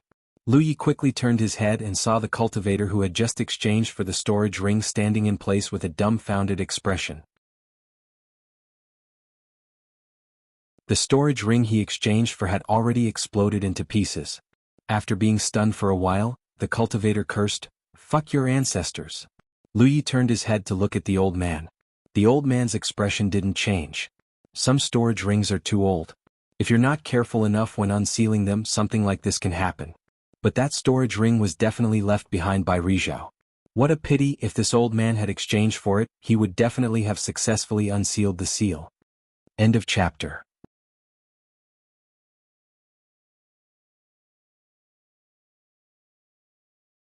Chapter 1906. Hearing the old man's stubbornness, the cultivator who had just exchanged for the storage ring scolded him. "Old man, stop making a fool of yourself here. That storage ring is too old. It's not something that can be unsealed anymore. Just the slightest surge of magic power can make it explode. I really believed your bullshit and chose this unlucky bastard." The reason he had chosen the storage ring was undoubtedly because he had secretly heard the old man's persuasion to Lu Yi, but he hadn't expected to lose everything. Although 13,000 Azura seals wasn't much, it wasn't something to be wasted casually. The old man coldly snorted, "This old master didn't let you choose, you wanted to snatch it yourself, who can you blame?" The two immediately quarreled. Lu Yi was too lazy to pay attention to them and walked to the side, casually exchanging for a storage ring from a pillar, and after a brief inspection, a look of astonishment appeared on his face. Because he found that this storage ring actually didn't have a restriction lock. Without a restriction lock, it meant that he didn't need to unlock it and could take out the things inside at will. Taking a closer look, Yang Kai found that there were quite a lot of things inside the storage ring. Just the spirit jades and spirit crystals were piled up in a large area. There were also several good samples of magic weapons. Lu Yi didn't take them out for a closer look. After all, this wasn't the place to carefully inspect them, but he roughly estimated that the things inside the storage ring were worth about 30 million spirit jades. 13,000 Azura seals for 30 million spirit jades? This was undoubtedly a big profit. Was the dice of fate really useful? However, he soon discovered one thing. After exchanging for the storage ring, the strong sense of confidence he had just now disappeared without a trace. This undoubtedly meant that the mysterious blessing of the dice of fate had been exhausted when he exchanged for the storage ring. After thinking for a moment, Yang Kai left the area and found a deserted corner, took out the dice of fate, and threw it in front of him. Although he could roughly confirm that the dice of fate was useful after trying it out just now, he still needed to try it a few more times before he could get an accurate answer. Under his gaze, the dice of fate rolled a few times, and just like before, a faint light lingered on the side facing up and a large character quickly formed. Lu Ye's eyes trembled when he saw this. Because it was the word, fierce. Just a moment ago it was lucky and now it was suddenly ominous. The reversal of fortune was a little too much. The Xiong character turned into a ray of light and shot towards him. Lu Yi was already prepared and dodged, but how could he dodge? The ray of light seemed to have a mind of its own as it drew an arc and accurately hit his forehead. Lu Yi felt as if he had been struck by lightning. He stood in place, his expression uncertain. Because at this moment, he suddenly felt a little uneasy, as if something bad was about to happen. At this moment, a figure rushed towards him from a short distance away. Judging from the surging waves of magic power emanating from the other party's body, this was a late-stage moon jade cultivator. However, at this moment, this cultivator's expression was very flustered. It was unknown what had happened to him. As soon as he saw Lu Yi standing in place, he rushed straight towards him and reached out to grab him. Lu Yi frowned. He had never imagined that he would encounter such bad luck. In this Heaven Azura realm, no matter where a cultivator was, they were not allowed to fight. That was why there were cultivators from all over the starry sky gathered here. This was the rule of the Heavenly Azura realm. As long as a cultivator still had some sense, they wouldn't violate this rule. Lu Ye's first thought was that this person had lost his mind and dared to attack him here. However, he quickly rejected this thought. Because from the other party's expression, he could see panic and fear. He hadn't lost his mind. He raised his hand and grasped the hilt of the mountain plate saber. However, before he could strike, a ray of profound light descended from the sky and enveloped the cultivator. The charging cultivator's figure suddenly stiffened, as if he had been struck by a body-freezing curse. The fear on his face almost materialized. A horrifying scene appeared. Enveloped by the mysterious light, the cultivator's entire body began to melt like a burning candle. Even his clothes and storage ring were melting away at the same time. In the span of 3 breaths, a living late-stage Heavenly Azura realm cultivator had mysteriously disappeared before Lu Ye's eyes, not leaving behind a single trace. Lu Yi still maintained his posture of holding the saber. When he looked down, he saw that a corner of his clothes was missing. This was undoubtedly the result of the profound light. He blinked and quickly bent down to pick up the dice of fate. Then, with a thought, he returned to his cave abode. It was indeed very fierce. There was no need to verify anything. At this time, it was not suitable for him to continue strolling outside. It was safer to hide in his cave abode. However, at this moment he realized something. That cultivator had undoubtedly violated some rule and was mercilessly killed by the heavenly Azura realm. Perhaps he had signed an Azura contract with someone and didn't abide by it. Or perhaps there was some other reason.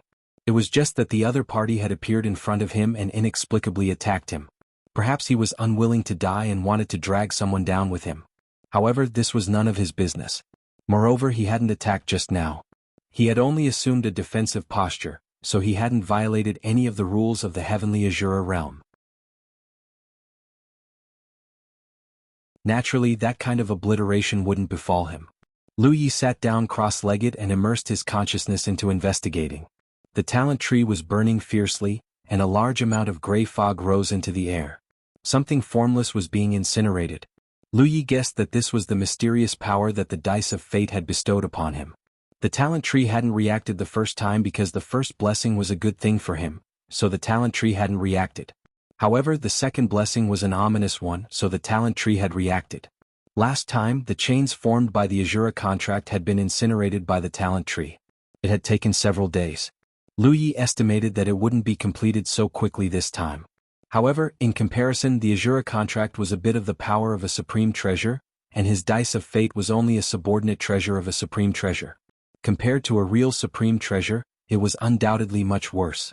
Therefore, the time it would take shouldn't be longer than last time. Lu Yi secretly decided that before the talent tree had incinerated the power of the dice of fate, he would absolutely not leave his nest. 3 days later, Walnut sent a message to Lu Yi, informing him that he had finished his experiential learning and had returned to the heavenly Azura realm. He could start the challenge at any time. Lu Yi asked her to wait because the power of the dice of fate hadn't been completely incinerated. If he participated in the heavenly Azura realm in this state, who knew what kind of bad things would happen? During this period, Yu Yaorao came to look for him again, but was even rejected by Lu Yi. This made Yu Yaorao very unhappy. She stood outside the door and pouted for a long time before leaving. Several days later, Lu Yi confirmed that his body was fine. That bad feeling had disappeared without a trace. Only then did he send a message to Walnut. This dice of fate. It was better to use it less in the future. Although it was a subordinate treasure of a supreme treasure, there were too many uncontrollable factors. What made Lu Yi the most speechless was that this thing couldn't be put into a storage ring. Even the little flower realm couldn't store it. Helpless, Lu Yi could only find a rope to wrap it around his waist and hang it as a pendant. Today was the 3rd day before the ranking list of the heavenly Azura realm was settled. Those cultivators who were determined to fight for the ranking list had returned to the heavenly Azura realm early. If they didn't come back at this time, if they were challenged, they would automatically lose. The cultivators at the bottom of the ranking list didn't matter. Their ranking didn't increase by much, so their rewards wouldn't change too much. However, those at the top of the ranking list would definitely return. Lu Yi checked his ranking and was shocked to find that his ranking had actually reached the 5th place. The names of the 2 cultivators who had been ranked in front of him had disappeared at some point. This undoubtedly meant that the 2 of them were either dead or had left the Azura realm. Lu Yi couldn't help but think of the person he had met in the treasury that day who had been obliterated by the Azura realm. That person's cultivation was at the late stage of Yu Yao. Could that person be one of them? Regardless, it had nothing to do with him. Lu Yi directly issued a challenge to the person in 4th place. To his surprise, not long after the challenge was issued, the person's ranking directly rose by 1. It seemed that the person hadn't returned from the training grounds yet. This was a common occurrence. They must have been delayed by the training grounds. However, as long as the person hurried back before the time limit, they still had a chance to reclaim their ranking. He had no choice but to challenge the person in 3rd place.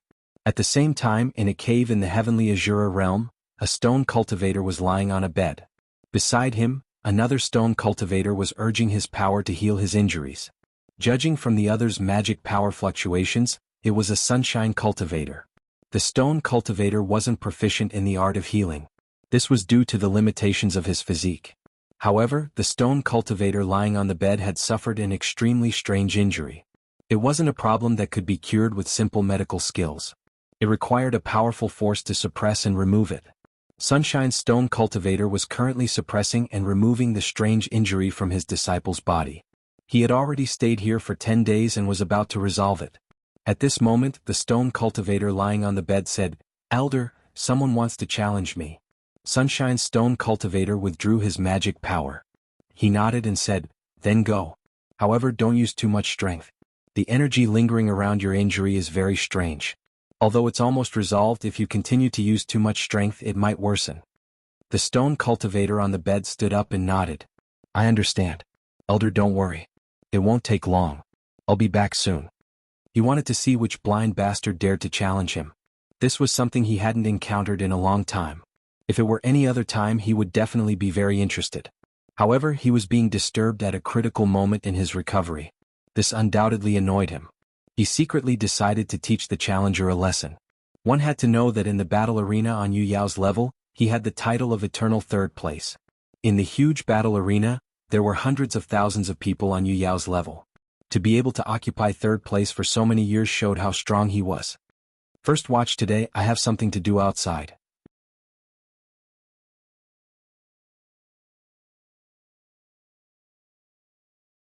Chapter 1907. In the spectator stands of the battle arena, Walnut and her master had followed Lu Ye's message and entered this place. They immediately saw Lu Ye preparing for battle below. When she turned to look at Lu Ye's opponent, Walnut couldn't help but be startled. Why is he challenging the third-ranked person? According to the information she had, Lu Ye was only ranked 7th on the Yu Yao battle roll. Thus, he should be challenging the 6th-ranked person this time. However, for some reason the gap was so large that he had skipped quite a few people in one go. She checked the information on this third-ranked person, and immediately remembered. It's the Shi tribe's Tian Yen. She had never seen Tian Yen before, but she had heard of his great name. This was because he had the title of Eternal Third in the Yu Yao battle arena. In other words, he had always maintained his third rank in the Yu Yao battle arena. It had been many years and his rank hadn't risen, nor had it fallen. This was because he had defeated all the cultivators who had challenged him, and he didn't have the ability to defeat the 2 people ranked above him. Thus he had always maintained his third rank. "Master, which side should we place our bet on?" Walnut was a little troubled. Although she thought very highly of Lu Ye based on the results of the previous battles, Tian Yen wasn't an ordinary Yu Yao. If he didn't have some strength, he wouldn't have been able to maintain his title of Eternal Third. Walnut wasn't sure whether Lu Ye was a match for Tian Yen. If she placed the wrong bet, her Azura seal would be reduced to nothingness. She naturally had to be cautious. When the woman heard this, she said, "Since we're going to bet, then let's bet big. We'll bet everything on that Lu Ye." Walnut was worried. "But master, no buts." The woman cut her off and said earnestly, "Little Walnut, I've taught you for so many years, yet you still don't understand. The most important thing in gambling is the process. Don't think about the results. If you think too much, you won't have the fun of gambling." Walnut cursed in her heart. It's precisely because of this that you often lose everything you have. However, she knew her master's temperament. Since she had decided to place her bet on Lu Ye, this undoubtedly meant that even her master didn't think highly of Lu Ye. Thus, she could enjoy the nervousness and excitement of waiting for the results. Should she place her bet on Tian Yen? In this way, no matter who won, one of them would be able to reap some benefits. Just as he was thinking this, his gaze suddenly landed on the battle arena below. Tian Yan's expression was a little strange. At this moment, Lu Ye was casually standing in the middle of the sealed battle arena. Looking left and right, she saw Walnut and her disciple and nodded at them. In the distance, Tian Yan's state was a little strange. He was currently staring at Lu Ye with his eyes wide open, looking somewhat suspicious, then shocked, then fearful, and finally revealing a strange expression as if he had stepped in feces when he came out of the door. This was because he recognized Lu Ye as the one who had beaten him up in the previous training scene. For a moment he did not dare to believe his eyes. Based on his previous speculation, the head of the 9 heavens, Lu Ye, was definitely a shadow left behind by a monstrous genius of a certain era. In the entire Azura realm, only those 2 fellows could surpass him in strength. There was no one else. They had been suppressing him for so many years, so it was impossible for another one to appear out of nowhere. Only now did he realize that one had appeared out of nowhere. Compared to those 2, the pressure this Lu Ye from the 9 heavens gave him did not seem to be any weaker. If that was all, it would be fine. Tian Yan's strength was not bad, and this battle arena was protected by the rules that prevented death. Even if he was not a match for his opponent, he would not shrink back. No matter what, he would fight with all his strength and show the might of his stone clan. But This Lu Yi was not only strong but his methods were also disgusting. The wound he had inflicted on him in the previous training scene had been lingering with a strange power. Even if he was from the Stone Clan, he could not heal it on his own. In the end, he had no choice but to find an elder from his clan to help suppress and remove it. He had been busy for 10 days. If he was injured by him again in battle, wouldn't he have to continue healing? He had been disgusted recently. With great difficulty he was about to recover from his injuries. He did not want to experience that kind of terrible experience again. Moreover, how precious was Sunshine's time. How could he let his clan's elder keep healing him? This battle could not be fought. 30 breaths of preparation time quickly passed. Only then did Lu Yi turn to look at his opponent. The moment he regained his freedom, he rushed forward. Suddenly he felt a little strange. Because this opponent of his seemed a little familiar? Before he could see clearly, his opponent's figure suddenly disappeared. Lu Yi subconsciously thought that his opponent was a ghost cultivator and used a method to hide his figure. But soon he realized that something was wrong. Because his vision blurred, he had returned to his own cave. Lu Yi was stunned. In the battle arena, the battle that countless cultivators were looking forward to actually ended just as it started. Walnut, whose face was full of nervousness, was stunned for a moment, then hurriedly checked her Azura command. When she saw that the Azura command had suddenly increased by a lot, she could not help but jump up. I won. She had placed her bet on Lu Yi at the last moment because she could tell that Tianyan's expression wasn't quite right. Gritting her teeth, she steeled her heart and placed her bet on Lu Yi. This time she had earned a lot. Because in the entire battle arena, apart from the master and disciple pair, only a few people had placed their bets on Lu Yi. Most of them had placed their bets on the more famous Tianyan. According to the rules of the winner splitting the loser's bets, the profits obtained from this battle were undoubtedly very considerable. Especially since she had bet all of her assets, her ratio far exceeded that of the others. The woman frowned. Although winning the bet made her happy, Tianyan actually retreated without fighting. This inevitably made people feel strange. There was no danger to one's life in the battle arena. If Tianyan had no intention of fighting, he could have completely refused Lu Ye's challenge. This way the ranking would directly change. Since he had accepted the challenge, why would he take the initiative to admit defeat? Even the woman, who was bright and quick-witted, could not figure out why Tianyan would do this. The entire battle arena boiled over. Countless cultivators loudly cursed shady deals, secret deals, and the like, requesting the Azura field to uphold justice. These cultivators who had placed their bets on Tianyan felt that they had lost too unjustly. Moreover, there had never been such a precedent of retreating without fighting in the battle arena, let alone this kind of thing happening to the third-ranked Tianyan. This made people wonder if Tianyan and that Lu Yi had some kind of secret deal. Both sides cooperated to control the results of the battle, using this to amass wealth. If there really was such a thing, the Azura field would definitely not sit by and do nothing. As long as someone brought it up, the Azura field would deal with it strictly. However, what disappointed people was that no matter how fiercely they shouted, Lu Yi and Tianyan's ranking still remained on the ranking, not erased. In Tianyan's cave he suddenly appeared and returned. The Sunshine Rock tribe member nodded and said, "You won?" As for Tianyan's victory, he was not at all surprised. In the entire Azura field's Yuyao level, aside from those two, no one could be stronger than Tianyan. This time he wondered who was so blind to challenge him. Tianyan's expression was blank. He scratched his face and said, "I lost." The Sunshine Rock tribe member was shocked. How could that be? Moreover, to be able to defeat Tianyan in such a short time, even those two could not do it, right? Based on the time, Tianyan had been defeated in 2 or 3 moves after entering the battle arena. What kind of person had such powerful strength? Elder, it was that guy who challenged me. Tianyan's expression was gloomy. The Sunshine Rock tribe member said in surprise, "The person who injured you previously? That's him." Tianyan nodded heavily. I originally thought that he was a shadow left behind by a monster from some era, but I never thought that he was not. He is from this era, so I did not fight him. I admitted defeat and withdrew. The Sunshine Rock tribe member nodded and said, "A wise decision." It was not embarrassing to lose. Cultivators who trained in the battle arena would not be afraid of winning or losing. The key was that the injury caused by the other party's long blade was too disgusting. This was the reason why Tianyan withdrew. How can there be such a person in this world? Tianyan was puzzled. The Sunshine Rock tribe member said, You are content to stay in a corner, forever only able to see the sky above your head. It is not a bad thing to experience some setbacks on the road of growth. You still have a long way to go in the future. A temporary dispute does not mean anything. I understand, Elder. Tianyan was not someone who could not accept defeat. He thought for a moment and said, I have never heard of this guy before. He should have just come to the Azura field not long ago. Looking at his momentum, he is probably aiming for the top spot. He will definitely challenge those two. Elder, I want to watch the battle. Can I delay the treatment of my injuries for a while? Of course. The Sunshine Rock tribe member agreed. Thank you, Elder. In Lu Ye's cave, he checked his ranking and found that he had reached the 3rd place. There were only 2 people in front of him. He focused his attention on the basic information of these 2 people. He found that the person in the top spot was Gu Sheng from the Yellow Dragon realm. Below Gu Sheng was a cultivator from the ancient barbarian realm called Abdullah. Lu Ye's heart skipped a beat. The Yellow Dragon realm was indeed worthy of its reputation.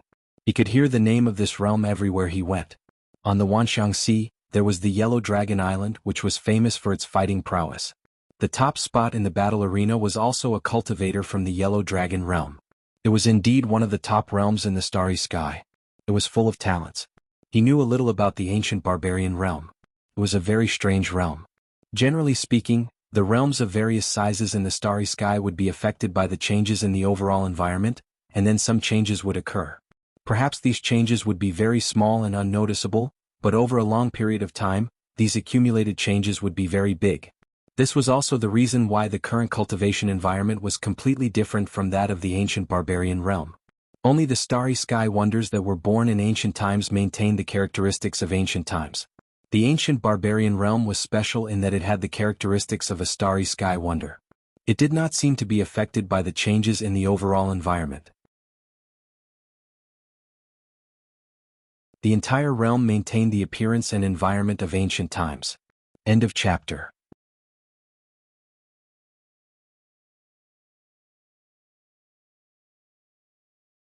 Chapter 1908. The special environment of the ancient barbarian world made the cultivators of this world maintain the most ancient cultivation method. And there was only one race in this world, and that was the barbarian race. Lu Yi had never seen a real barbarian race before, but according to what he knew, the barbarian race's appearance was not much different from the human races, but as a whole, their bodies were several times bigger than the human races.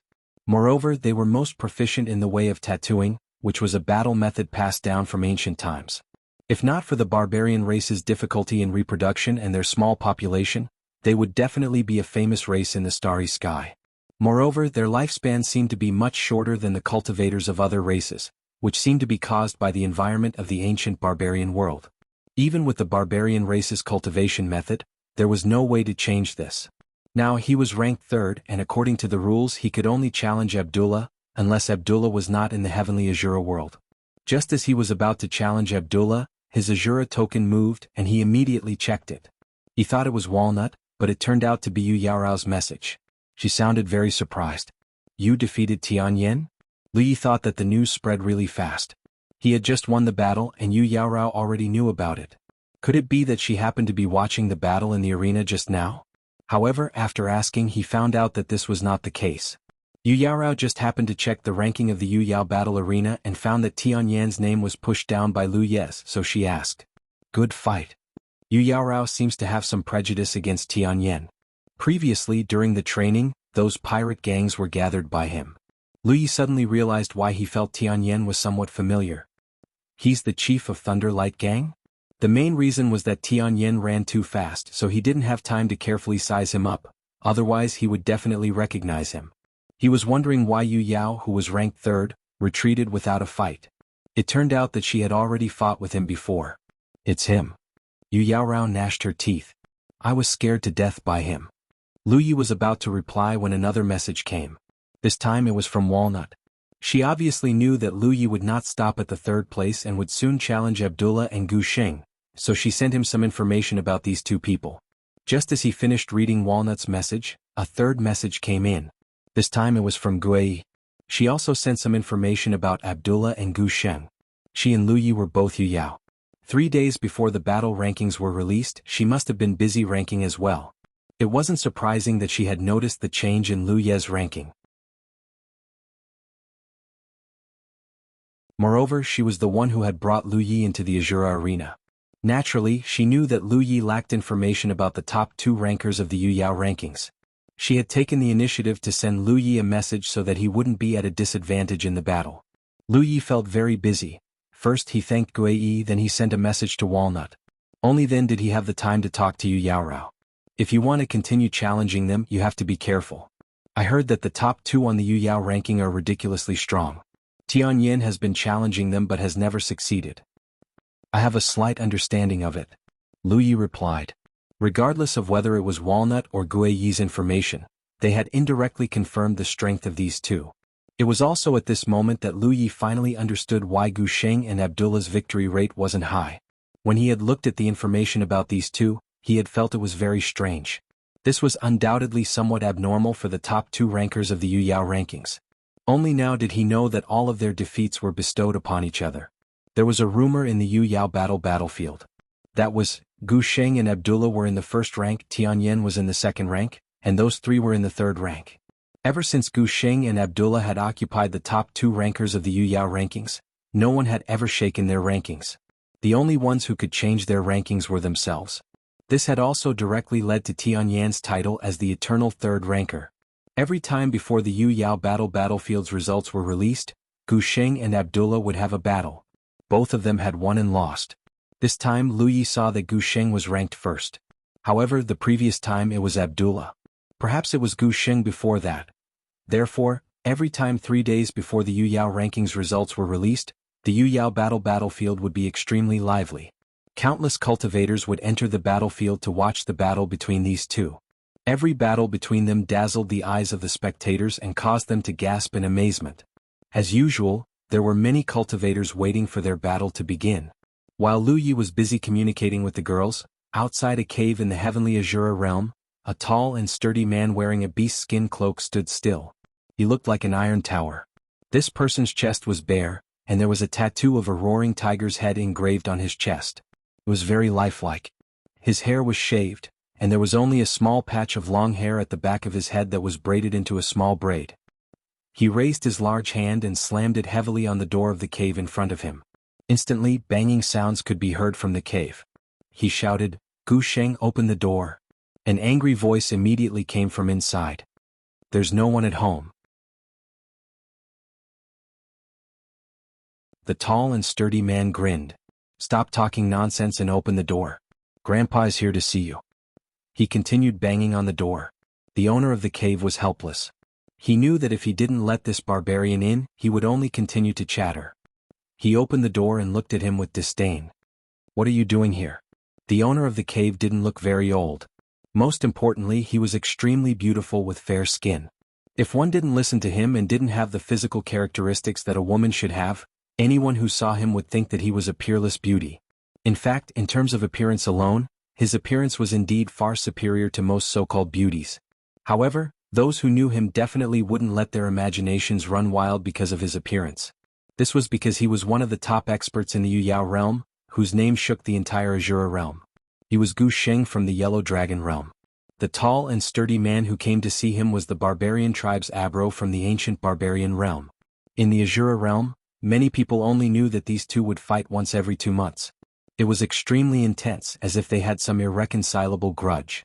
However, very few people knew that the 2 of them were actually very close and private. Gu Sheng stood in front of Abro. His height barely reached his chest. Moreover, for some reason, Gu Sheng's face was extremely pale, without a single trace of blood. He had a sickly beauty to him. From afar, this scene gave off a strange feeling of a tiger sniffing a rose. "Grandpa is here to see if you're dead or not." Abro looked Gu Sheng up and down. "What happened, little brother? I heard that you were heavily injured during your training? What a rare thing." Gu Sheng snorted coldly. Injuries were common during training. However, he had suffered a bit too much this time and almost didn't return alive. "Are you done looking? Then scram." As he spoke, he was about to close the door when Abro hurriedly said, "Since I'm already here, aren't you going to invite me in?" Gu Sheng said, "There's no wine or food in the house. It's inconvenient to entertain guests." Abro flipped his hand and took out a wine bottle. He chuckled and said, "I brought my own." Gu Sheng looked at him with a helpless expression and gritted his teeth. "You barbarian, He couldn't refuse because even if he refused the other party, Abro wouldn't let him go so easily. He could only take out the Azura token and shoot a profound light at him to let him in. It was clearly not Abro's first time here. Although the cave was large, he was very familiar with the place. He took the lead and walked into the bedroom. Then he pointed at the jade bed beside him and said, "Take off your clothes and lie on it." Gu Sheng's face trembled and became much paler.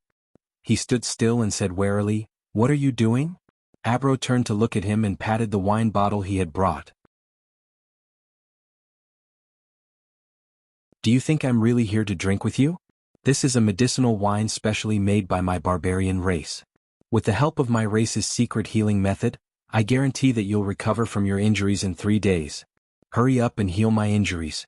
If you fight with me, I don't want others to say that I have an unfair advantage." "No need." Gu Sheng's expression changed greatly. Even when he was in danger during his training, he wasn't as panicked as he was now.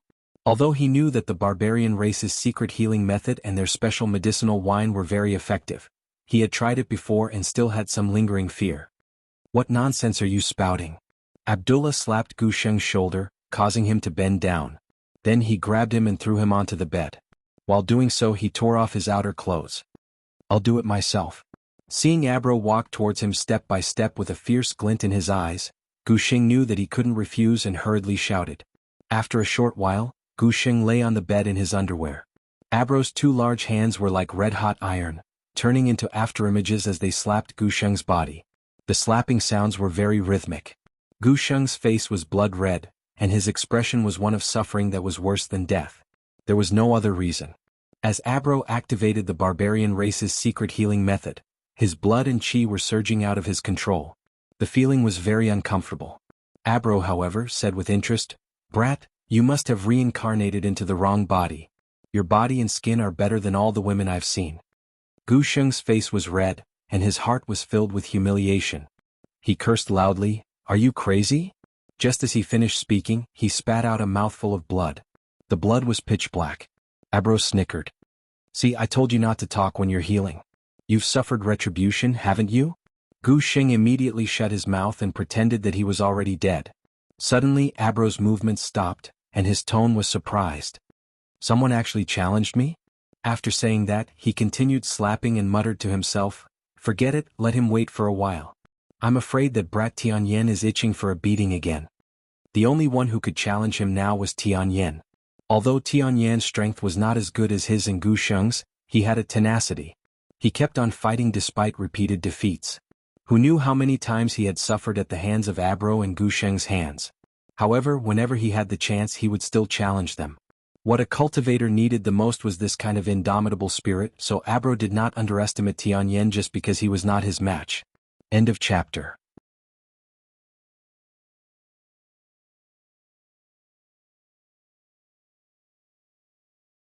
Chapter 1909. After a while, Abdullah stood up and said to Gu Sheng, who was still lying on the bed, "Good grandson, lie down. Grandpa will be back soon." After saying this, his burly figure suddenly disappeared. Sensing that he had already entered the battle arena, Gu Sheng grimaced in pain and wailed, his expression filled with extreme pain. But then again, the special medicinal wine of the barbarian race was supplemented by their special healing methods, and the effect was indeed remarkable. In just a short period of time, the injuries he had suffered before were already showing signs of improvement. Abdullah said that he would be able to recover in 3 days, and it was not empty talk. But when he thought about how this pain would last for 3 days, Gu Sheng felt that there was nothing left to live for. He was most afraid of pain. In the battle arena, Lu Yi and Abdullah's figures appeared in the enclosed battle arena at the same time. Lu Yi raised his eyes and looked at the number on the screen, then sent a message to Walnut. Only then did he begin to size up his opponent. At a glance, he found that the barbarian race was just like the rumors said. The barbarian race did not look much different from the human race, except that they were enlarged several times. Abdullah's figure was extremely tall and sturdy, and he was wearing an animal skin cloak. On his exposed chest was a lifelike roaring tiger's head, and he was standing there picking his nose casually. But soon, Abdullah's expression froze, because he found that his opponent this time was not the familiar Tianyan. Who was this? His eyes widened to the size of copper bells, and he seriously sized up Lu Ye's figure, confirming that he had never seen this person before. This was strange. Although there would be newcomers in the Azura battle arena from time to time, it was rare to see someone suddenly appear like this. Only then did he remember to check his Azura token, because if Lu Yi challenged him, the Azura token would have recorded the information. After a while, Abdullah showed an interested expression, because he found that his opponent's battle record was astonishingly beautiful. So far, he had experienced more than 200 battles and had not lost a single one. This undoubtedly meant one thing. This human was indeed a newcomer to the Azura battle arena, and he had made great progress in the Yu Yao battle arena, fighting his way to third place, and had the qualifications to stand in front of him. Unfortunately, he did not know what his name was because Lu Yi had hidden his name and origin in the battle arena, so Abdullah naturally could not see it. All he could see was Lu Ye's battle record. Abdullah's eyes lit up. To be honest, Gu Sheng was indeed a very good opponent. Every time they crossed swords he would have to go all out. However, in this huge Azura arena, if there was only one opponent, it would be a little too boring. Just like this time when he heard that Gu Sheng was heavily injured, he had to personally run over to treat him. Otherwise he would not be able to fight in the future. If there were a few more opponents like Gu Sheng in the Azura arena, why would he need to be so worried? And this human soldier cultivator in front of him was able to defeat Tianyan. His strength should be pretty good. The 30 breaths of preparation time quickly passed. The number of people in the originally sparse grandstand rapidly increased. The competition between the top few people in the fighting arena would always attract the attention of many people. Under the call of friends, the seats in the grandstand were quickly filled. The moment the power binding the two sides suddenly disappeared, two huge waves of air erupted under Lu Yi and Abdullah's feet, and the two quickly rushed towards each other. In the blink of an eye they collided. Without any warning or foreshadowing, Lu Yi swung his blade down, and Abdullah raised his fist to meet it. With a loud boom, the shattered transcendence energy of the collision swept out in all directions. The two figures instantly went from extreme motion to extreme stillness. In just a moment of deadlock, the two involuntarily leaned back and then their bodies fell back down. A second collision erupted. Then a third, a fourth. Cries of surprise rang out from the spectators in the stands. Such a violent and direct confrontation was rare in a battle between cultivators. Not to mention, it was an evenly matched battle. Although the spectators were unable to truly experience the danger of the battle due to the isolation of the battle arena, they could tell that this was Yu Yao's ultimate clash just by looking at the shockwaves from the battle between the two of them. No one had ever been able to fight Abdullah without being at a disadvantage in a direct confrontation. Lu Ye's mountain plate blade had already turned into an afterimage, and Abdullah's fists had also turned into a rain of punches. Strangely, in such a terrifying and intense confrontation, the two of them did not move in the slightest. Whether it was the tall and sturdy Abdullah or the short Lu Yi, their bodies seemed to be nailed to the ground. Ha ha ha ha. In the midst of this intense confrontation, Abdullah couldn't help but laugh heartily. His laughter was filled with delight, as if a wild beast that had been bound for countless years had finally broken free. The momentum of his punches became even more ferocious and astonishing. But what made him ecstatic was that no matter how ferocious his punches were, this human weapon cultivator was actually able to withstand them. In a short 10 breaths of time after countless clashes, the two of them finally broke away from the deadlock and drifted back. Standing still, Abdullah's blood and chi surged as he stared at Lu Yi with a scorching gaze. He shouted, "Awesome, awesome. You're so much stronger than that stone block Tianyan. No wonder you could beat him." In the grandstand, Tianyan, who had come to spectate after receiving the news, almost cursed out loud. "If you want to fight, then fight. Why drag me into this? What did I do to provoke you?" Abdullah was still in an excited state. "It looks like I'll have another opponent in this Azura arena in the future." And it was an opponent that was very much to his liking. In comparison, Gu Sheng was simply a pile of shit. It wasn't that Gu Sheng wasn't strong enough, but because Gu Sheng was a spell cultivator. When he, a brute, fought with Gu Sheng kept jumping around, making him feel like he was chasing a rabbit. He simply couldn't experience the exhilaration of a battle of pure strength. All of a sudden, the smile on Abdullah's face turned into madness, and he looked like he was excited to see a prey. As his chi and blood surged, his already burly body seemed to have collided again, and his eyes were filled with a ferocious light. "Then let's enjoy this battle to the fullest." The moment he finished speaking, he pounced towards Lu Yi again. Although he was big and in terms of cultivation system he should be a body cultivator, but he had a speed that ordinary body cultivators simply didn't have. This was the uniqueness of the brute race's cultivation system. In the entire galaxy, there was no other cultivator who came from the ancient brute world. As he ran, the lifelike tiger head on his chest suddenly bloomed with light. At the same time, veined patterns lit up all over his body, and his tall and sturdy figure rapidly changed. It's coming, Savage Beast 9 transformations. An excited voice rang out from the stands.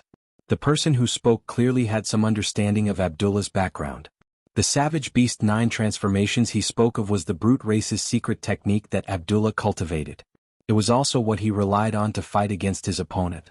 In the entire Yuyao battle arena, there were only two people who could use the Savage Beast 9 transformations for him. One was his sworn enemy Gu Sheng and the other was Tianyan. However, Tianyan was still too weak. Under normal circumstances, once Abdullah used this secret technique, Tianyan would lose. This was the huge gap between the two Yuyao. Abdullah's figure was still in human form when he moved, but as he ran, his flesh, blood, and bones were wriggling and transforming rapidly. By the time he arrived in front of Lu Yi, he had transformed into a ferocious and terrifying giant tiger with black and white fur that was more than 15 meters long. In the primordial era, living beings didn't have good cultivation methods. In order to deal with the attacks of the ancient beasts, the brute race ancestors of the ancient brute world studied the forms of the ancient beasts and created the first savage beast transformations.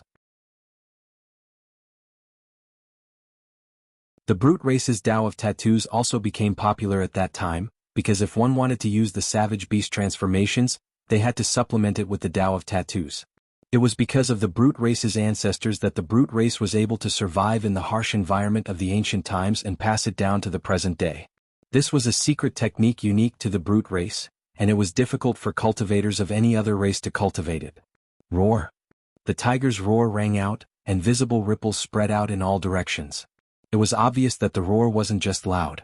Lu Yi, who bore the brunt of the attack, immediately sensed that the tiger's roar had a mind-sucking effect. He was all too familiar with this. Hoopa also had this kind of divine power.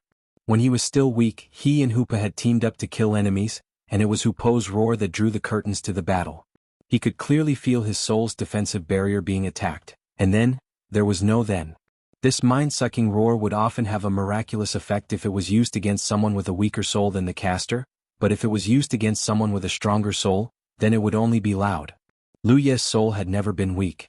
Since the beginning of his cultivation he had refined many treasures that could increase his soul power, which directly led to him forming a spirit sea when he was still in the true lake realm.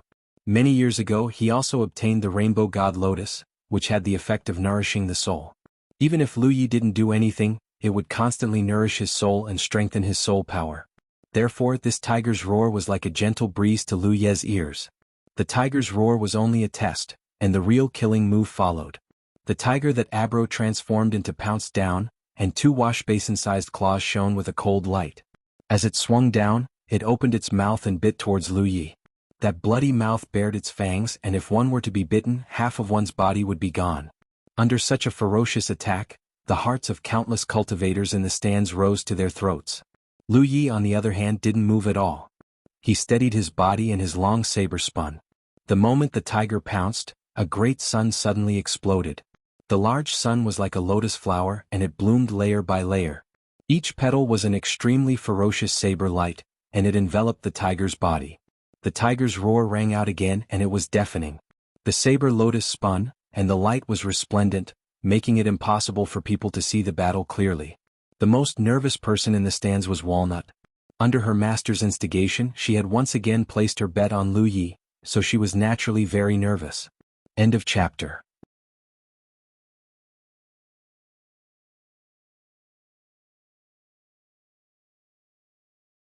Chapter 1910. When Walnut bet on Lu Yi in the last match, she had made up her mind. Because of Heaven Inkstone's reputation, she didn't know if Lu Yi could win. But Lu Yi actually won, even though she didn't understand what was going on. In fact, she didn't want to bet on this match because Abdullah's reputation was too great. She felt that no matter how strong Lu Yi was, it was impossible for him to be stronger than Abdullah. If she bet, it would only be a waste. She had already won enough before. But she couldn't resist her honored master's persuasion. She didn't know why, but in a moment of confusion she had bet all her Azura seals on Lu Yi. But now it was too late for regret. She was so nervous that her palms were sweating. She couldn't help but ask, "Honored master, which one of them is stronger?" The woman on the side was watching the battle in the arena with a grim expression. "Lu Yi is at a disadvantage, it doesn't look good." Walnut's voice trembled, her entire body going limp. "I'm just kidding. Look at your useless appearance. You can't even handle this little bit of wind and rain? How will I take you out to see the world in the future?" The woman glanced at her disciple. How could she know who was stronger? If she encountered such a battle outside, she could still make a clear judgment because she could perceive it through her divine sense. However, the barrier of the fighting arena blocked her perception. She could only rely on her eyes to see, and she could not see much at all. "Honored master, you're hurting me." Walnut lowered her head and looked at her hand, which was now in her honored master's grasp. Honored master was obviously not as calm as she looked. Indeed, this was the battle with the most bets in her honored master's history. It would be a lie to say that she wasn't nervous, but she knew that compared to being nervous, her honored master actually enjoyed the process of waiting for the result more. At this moment, in the middle of the battlefield, the gradually expanding saber lotus suddenly collapsed, revealing the figures of a man and a tiger. Another round of exclamations rang out from the stands. This was because the claws of the tiger transformed by Sibuluo were blocked by Lu Ye's saber and scabbard respectively, and the tiger opened its bloody mouth to bite down on his head. If this bite connected, victory and defeat would be decided immediately. However, at this moment, Lu Ye's blood vitality suddenly surged. Her hands exerted strength, and with a surge of magic power, she directly pushed the tiger away. The eyes of the tiger that Abdullah had transformed into were clearly filled with astonishment. In the first clash, he had already sensed that Lu Ye's physical strength was not inferior to his own. This was undoubtedly somewhat inconceivable because Lu Yi was clearly a weapon cultivator. It was more or less abnormal for a weapon cultivator to possess such power. He had thought that was the limit of Lu Ye's power. However, that was not his limit.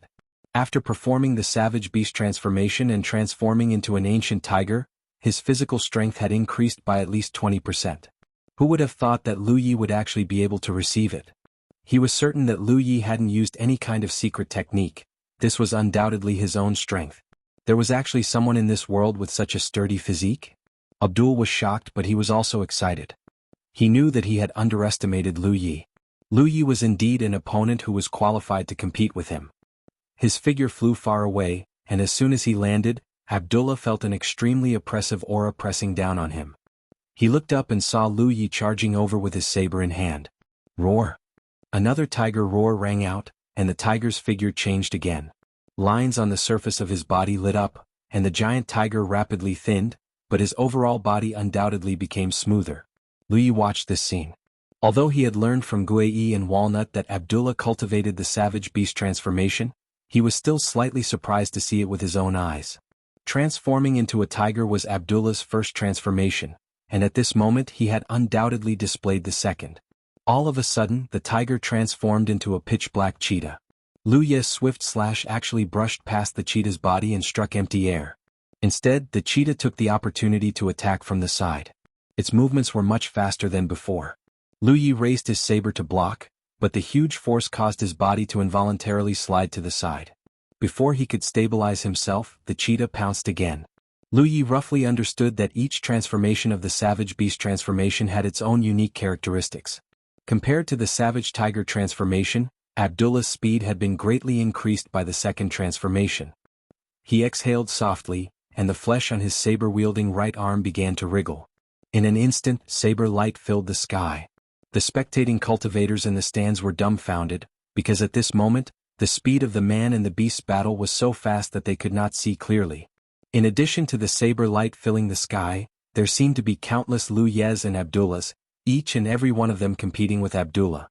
Even Honored Walnut's honored master could not tell which was the real body and which was the illusion without using his divine sense. Abdullah was extremely excited, but at the same time he was also shocked because he never thought that there would be such a person in this world. When he used the savage tiger transformation, his strength was inferior to his opponent's, but when he transformed into a cheetah, his opponent was actually able to keep up with his speed. If he had not personally experienced it, he would not have dared to believe that such a balanced cultivation existed in this world. Suddenly, the saber light filling the sky disappeared, along with the countless afterimages. In the center of the field, Lu Yi maintained his saber posture, but the place where he stood was already occupied by a giant python. The giant python raised its head in a spiral shape, flicking its forked tongue. The giant python's body suddenly contracted, and the surrounding space turned into a cage, obviously trying to bind Lu Yi. At this moment, Lu Yi's hair stood on end.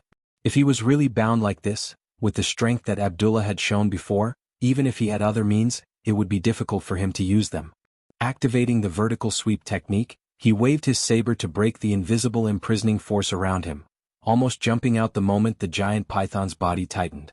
In this situation, unless he used his imperial item to draw the void spirit rune in advance, he could only use the vertical sweep technique to escape. When he leaped into the air and was about to pounce down, his eyes narrowed. The giant python had already disappeared and was replaced by an indomitable minotaur. It was as if an ox demon had transformed into a human form. Two inverted horns lingered with a cold light, and thick hair covered its entire body. Its body was more than 100 feet tall, and it brought about an extremely terrifying visual impact. The fourth transformation. A cultivator on the grandstand exclaimed, when Abdullah fought with Gu Sheng, the highest he could display was the 5 transformations of savage beasts. I never thought that he would have to display the 4 transformations of savage beasts against Lu Yi. I wonder if Lu Yi would be able to force him to his limits. The Minotaur demon, Abdullah, stared at Lu Yi with his scarlet eyes, then suddenly raised a foot and stomped on the ground. Without a sound, pitch-black cracks spread out in all directions from where he stomped, as if the entire space had been broken by his stomp. Lu Yi suddenly felt his vision turn upside down, immediately understanding that he had been affected by his opponent's move. Taking advantage of this opportunity, Abdullah stretched out a large hand and swatted it at Lu Yi with a momentum that blotted out the sky. It looked like he was swatting at a buzzing mosquito. Although the arena was large, Lu Yi felt as if he couldn't dodge Abdullah's attack.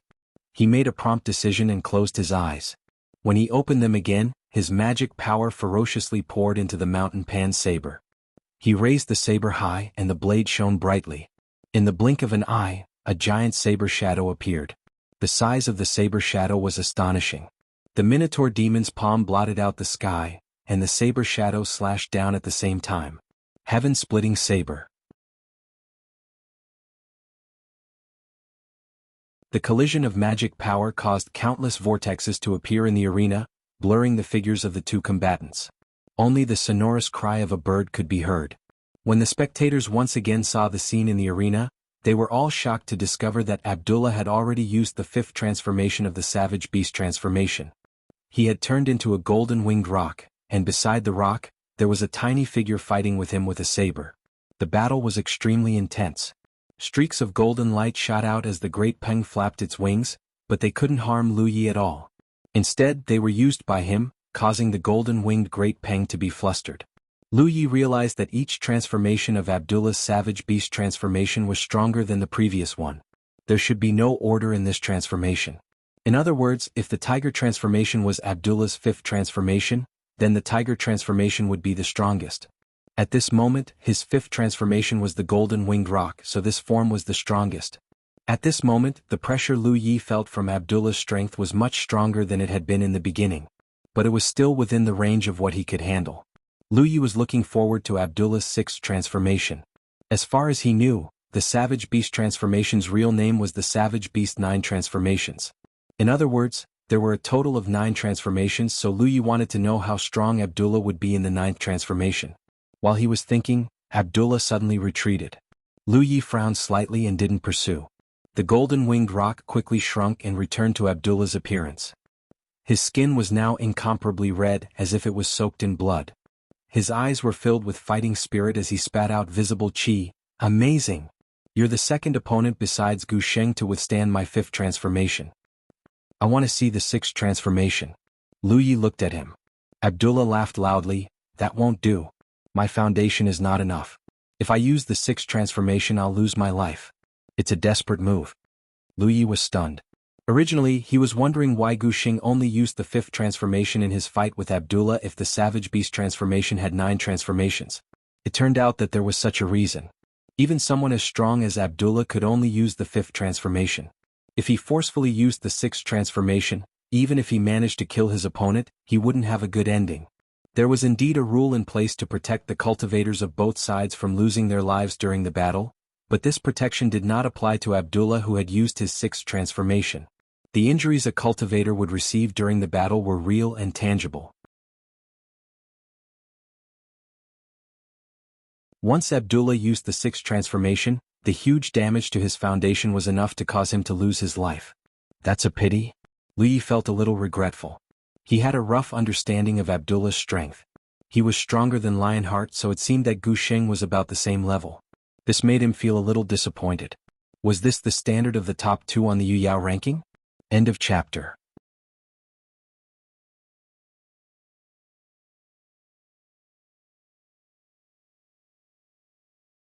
Chapter 1911. Just as Lu Yi was thinking about this, 5 explosive sounds suddenly rang out from Abdullah's body. Following the explosions, his aura became extremely dangerous. Lu Yi immediately understood that Abdullah's strongest form had appeared. He really couldn't use the sixth transformation. That was a secret technique he used to put his life on the line. Naturally, he couldn't use it to compete with Lu Yi, but that didn't mean he didn't have a stronger form. After the 5 transformations of the savage beast, Abdullah could also use another technique. With this technique, a portion of the improvements brought to him by each transformation would be stored in his body, and would be unleashed at the same time at this moment. To put it simply, in this state, Abdullah had fused the buffs from the 5 transformations. Although there was a limit to the buffs, it was undoubtedly more powerful than the 5 transformations alone. Most importantly, it would not damage his foundation and his life would not be in danger. Every time he fought with Gu Sheng, the victor would be decided in this kind of state. For so many years only Gu Sheng could force him into this state, but today, Lu Yi had appeared. At this moment, Abdullah didn't have any of his beast form. Instead, he had returned to his original form, but his body seemed to be 30% larger. When Lu Yi looked at him, he felt as if his entire body had turned into a black hole, swallowing everything around him. What surprised Lu Yi even more was that an eye-catching symbol had suddenly appeared on Abdullah's forehead. It was a star-shaped pattern that felt strangely familiar to him. Lu Yi was stunned for a moment, but he soon realized that Abdullah had also condensed the flower of the body. He was a cultivator who had reached the peak of the constellation realm. That's right, according to his understanding of the 3 flowers, this was a very ancient method that belonged to the cultivators of ancient times. The current cultivation environment wasn't suitable for the promotion of this ancient method, so the 3 flowers had long since been eliminated. However, the ancient barbarian world where the barbarians came from had always maintained the cultivation environment of the desolate era. As an outstanding member of the barbarians, it wasn't strange that Abdullah cultivated the 3 flowers. It could even be said that the barbarians were the most suitable to cultivate the 3 flowers in this world. Other cultivators who came from other parts of the starry sky didn't have such a convenient and unique environment. The appearance of the flower of the body meant that Abdullah was prepared to go all out. Lu Yi's expression turned serious. All of a sudden, the phenomena around Abdo vanished, and even the flower of the body disappeared. At this moment, Abdo returned to his normal state. Many of the cultivators in the stands were confused and instinctively thought that Abdullah's secret technique had failed, causing the phenomena to disappear. However, Lu Yi, who was directly facing him, knew that this wasn't a sign of the secret technique's failure. Instead, it was because Abdullah had perfect control over his own power that no external force leaked out. This is getting interesting. Lu Yi had been wondering why the top 2 experts on the Yueyao ranking were so weak, but now he knew that they were indeed quite capable. Let's fight. Abdullah softly spat out a few words.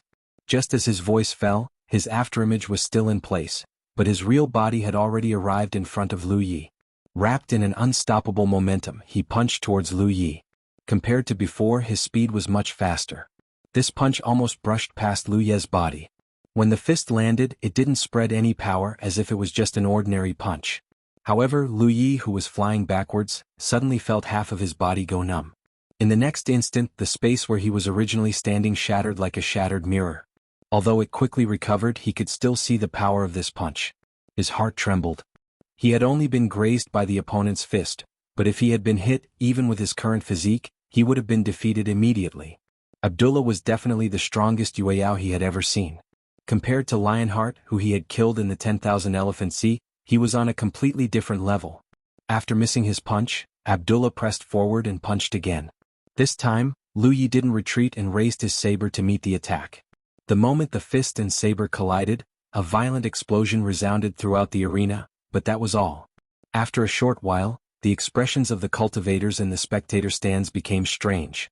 Because the fighting state of the two in the fighting arena was rather strange at this moment. As far as the eye could see, their speed was not fast, far from the dazzling intensity from before. Even if it was only one constellation, one could still clearly see the attacks and defenses between them. What was even more strange and puzzling was that every time they clashed, only sounds would be heard. There was no leakage of transcendence energy, nor was there any dazzling light.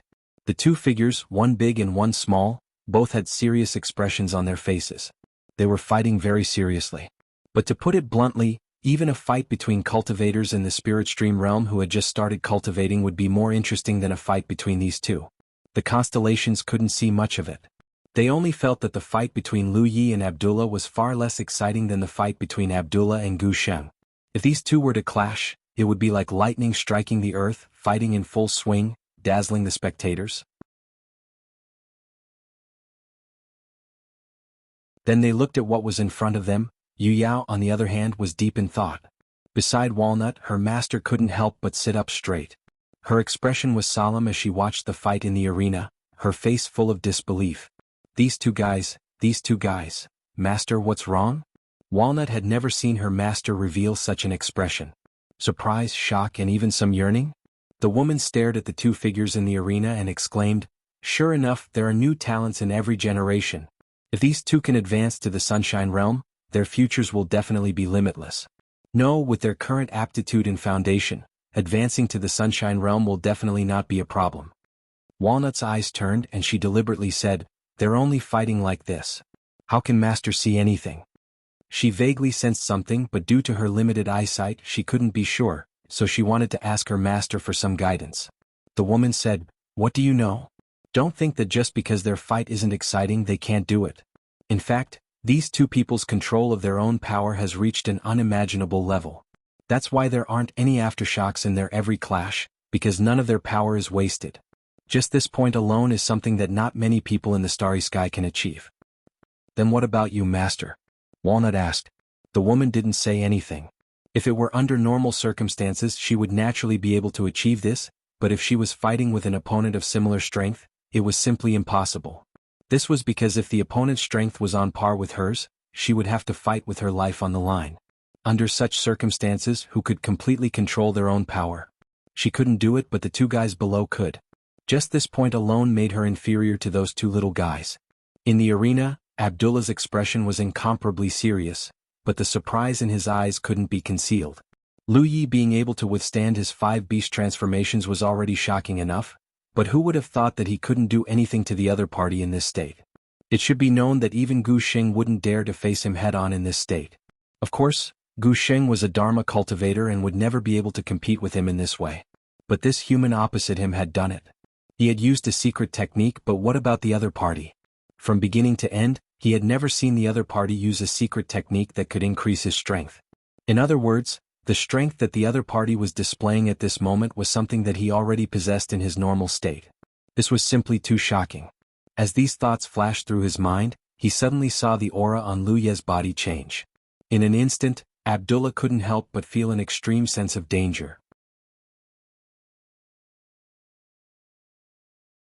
He knew that Lu Yi was about to use a killing move, so he didn't dare to be careless. He immediately focused his attention on the attack. But what made him feel strange was that Lu Yi didn't show any signs of using a killing move. He continued to slash down with his saber just like before. As Abdullah raised his arm to block, he clenched his other hand into a fist and punched at Lu Ye's chest. The moment the Pan Mountain saber came into contact with Abdullah's arm, Lu Ye's right hand, along with the Pan Mountain saber, suddenly began to vibrate violently. This vibration was difficult to detect unless it came into direct contact. From an outsider's point of view, Lu Ye's saber didn't seem to have changed at all. Blood splattered. Abdullah's expression was somewhat stunned, and the spectating cultivators in the stands cried out in alarm. Abdullah was injured. The supreme powerhouse of Yu Yao, whose body was so powerful that it made cultivators of the same level feel despair, was actually injured. This was something that not even Gu Sheng could accomplish. In the past, when Abdullah and Gu Sheng fought, there were always times when Gu Sheng was injured, but Abdullah had never been injured. This was because all of Gu Sheng's techniques were unable to harm his terrifyingly tough body. Gu Sheng had always won because Abdullah could no longer maintain his 5 transformations secret art. Although this secret art was powerful, the more powerful it was, the more energy it consumed. Abdullah couldn't maintain it for too long. But today that ordinary saber strike had injured Abdullah and caused him to bleed. His blood wasn't a normal red, but a dark red that leaned toward black. This was a unique characteristic of the barbarian tribe. This unprecedented battle, this incomprehensible battle, instantly ignited the passion of all the cultivators in the stands. The battle between these two wasn't very exciting, but there was no doubt that this simple and unadorned battle contained great danger. The pain from his arm didn't affect Abdullah in the slightest. He ignored it and punched out with even more power. Lu Yi had no time to retreat. Layers of Holy Guardian Spirit inscriptions appeared on his chest. In the blink of an eye, there were more than a dozen layers. As a late-stage Yu Yao cultivator, any one of his Holy Guardian Spirit inscriptions could block an attack from a Yu Yao of the same level. But against Abdullah he didn't dare to be careless. If not for the lack of time, he would have inscribed more than a dozen layers. With a crash, Abdullah's punch shattered all the layers of Holy Guardian Spirit inscriptions. Lu Ye's chest shook violently. End of chapter. You're tuning in to the Han Li's Wuxia Adventures YouTube channel. We're so grateful for your support, and don't forget to subscribe to join us on this incredible journey through captivating stories. Your generosity through donations truly makes a world of difference, as it's the primary source of revenue that allows me to expand and enhance this channel for you. Thank you from the bottom of my heart for being a part of this adventure.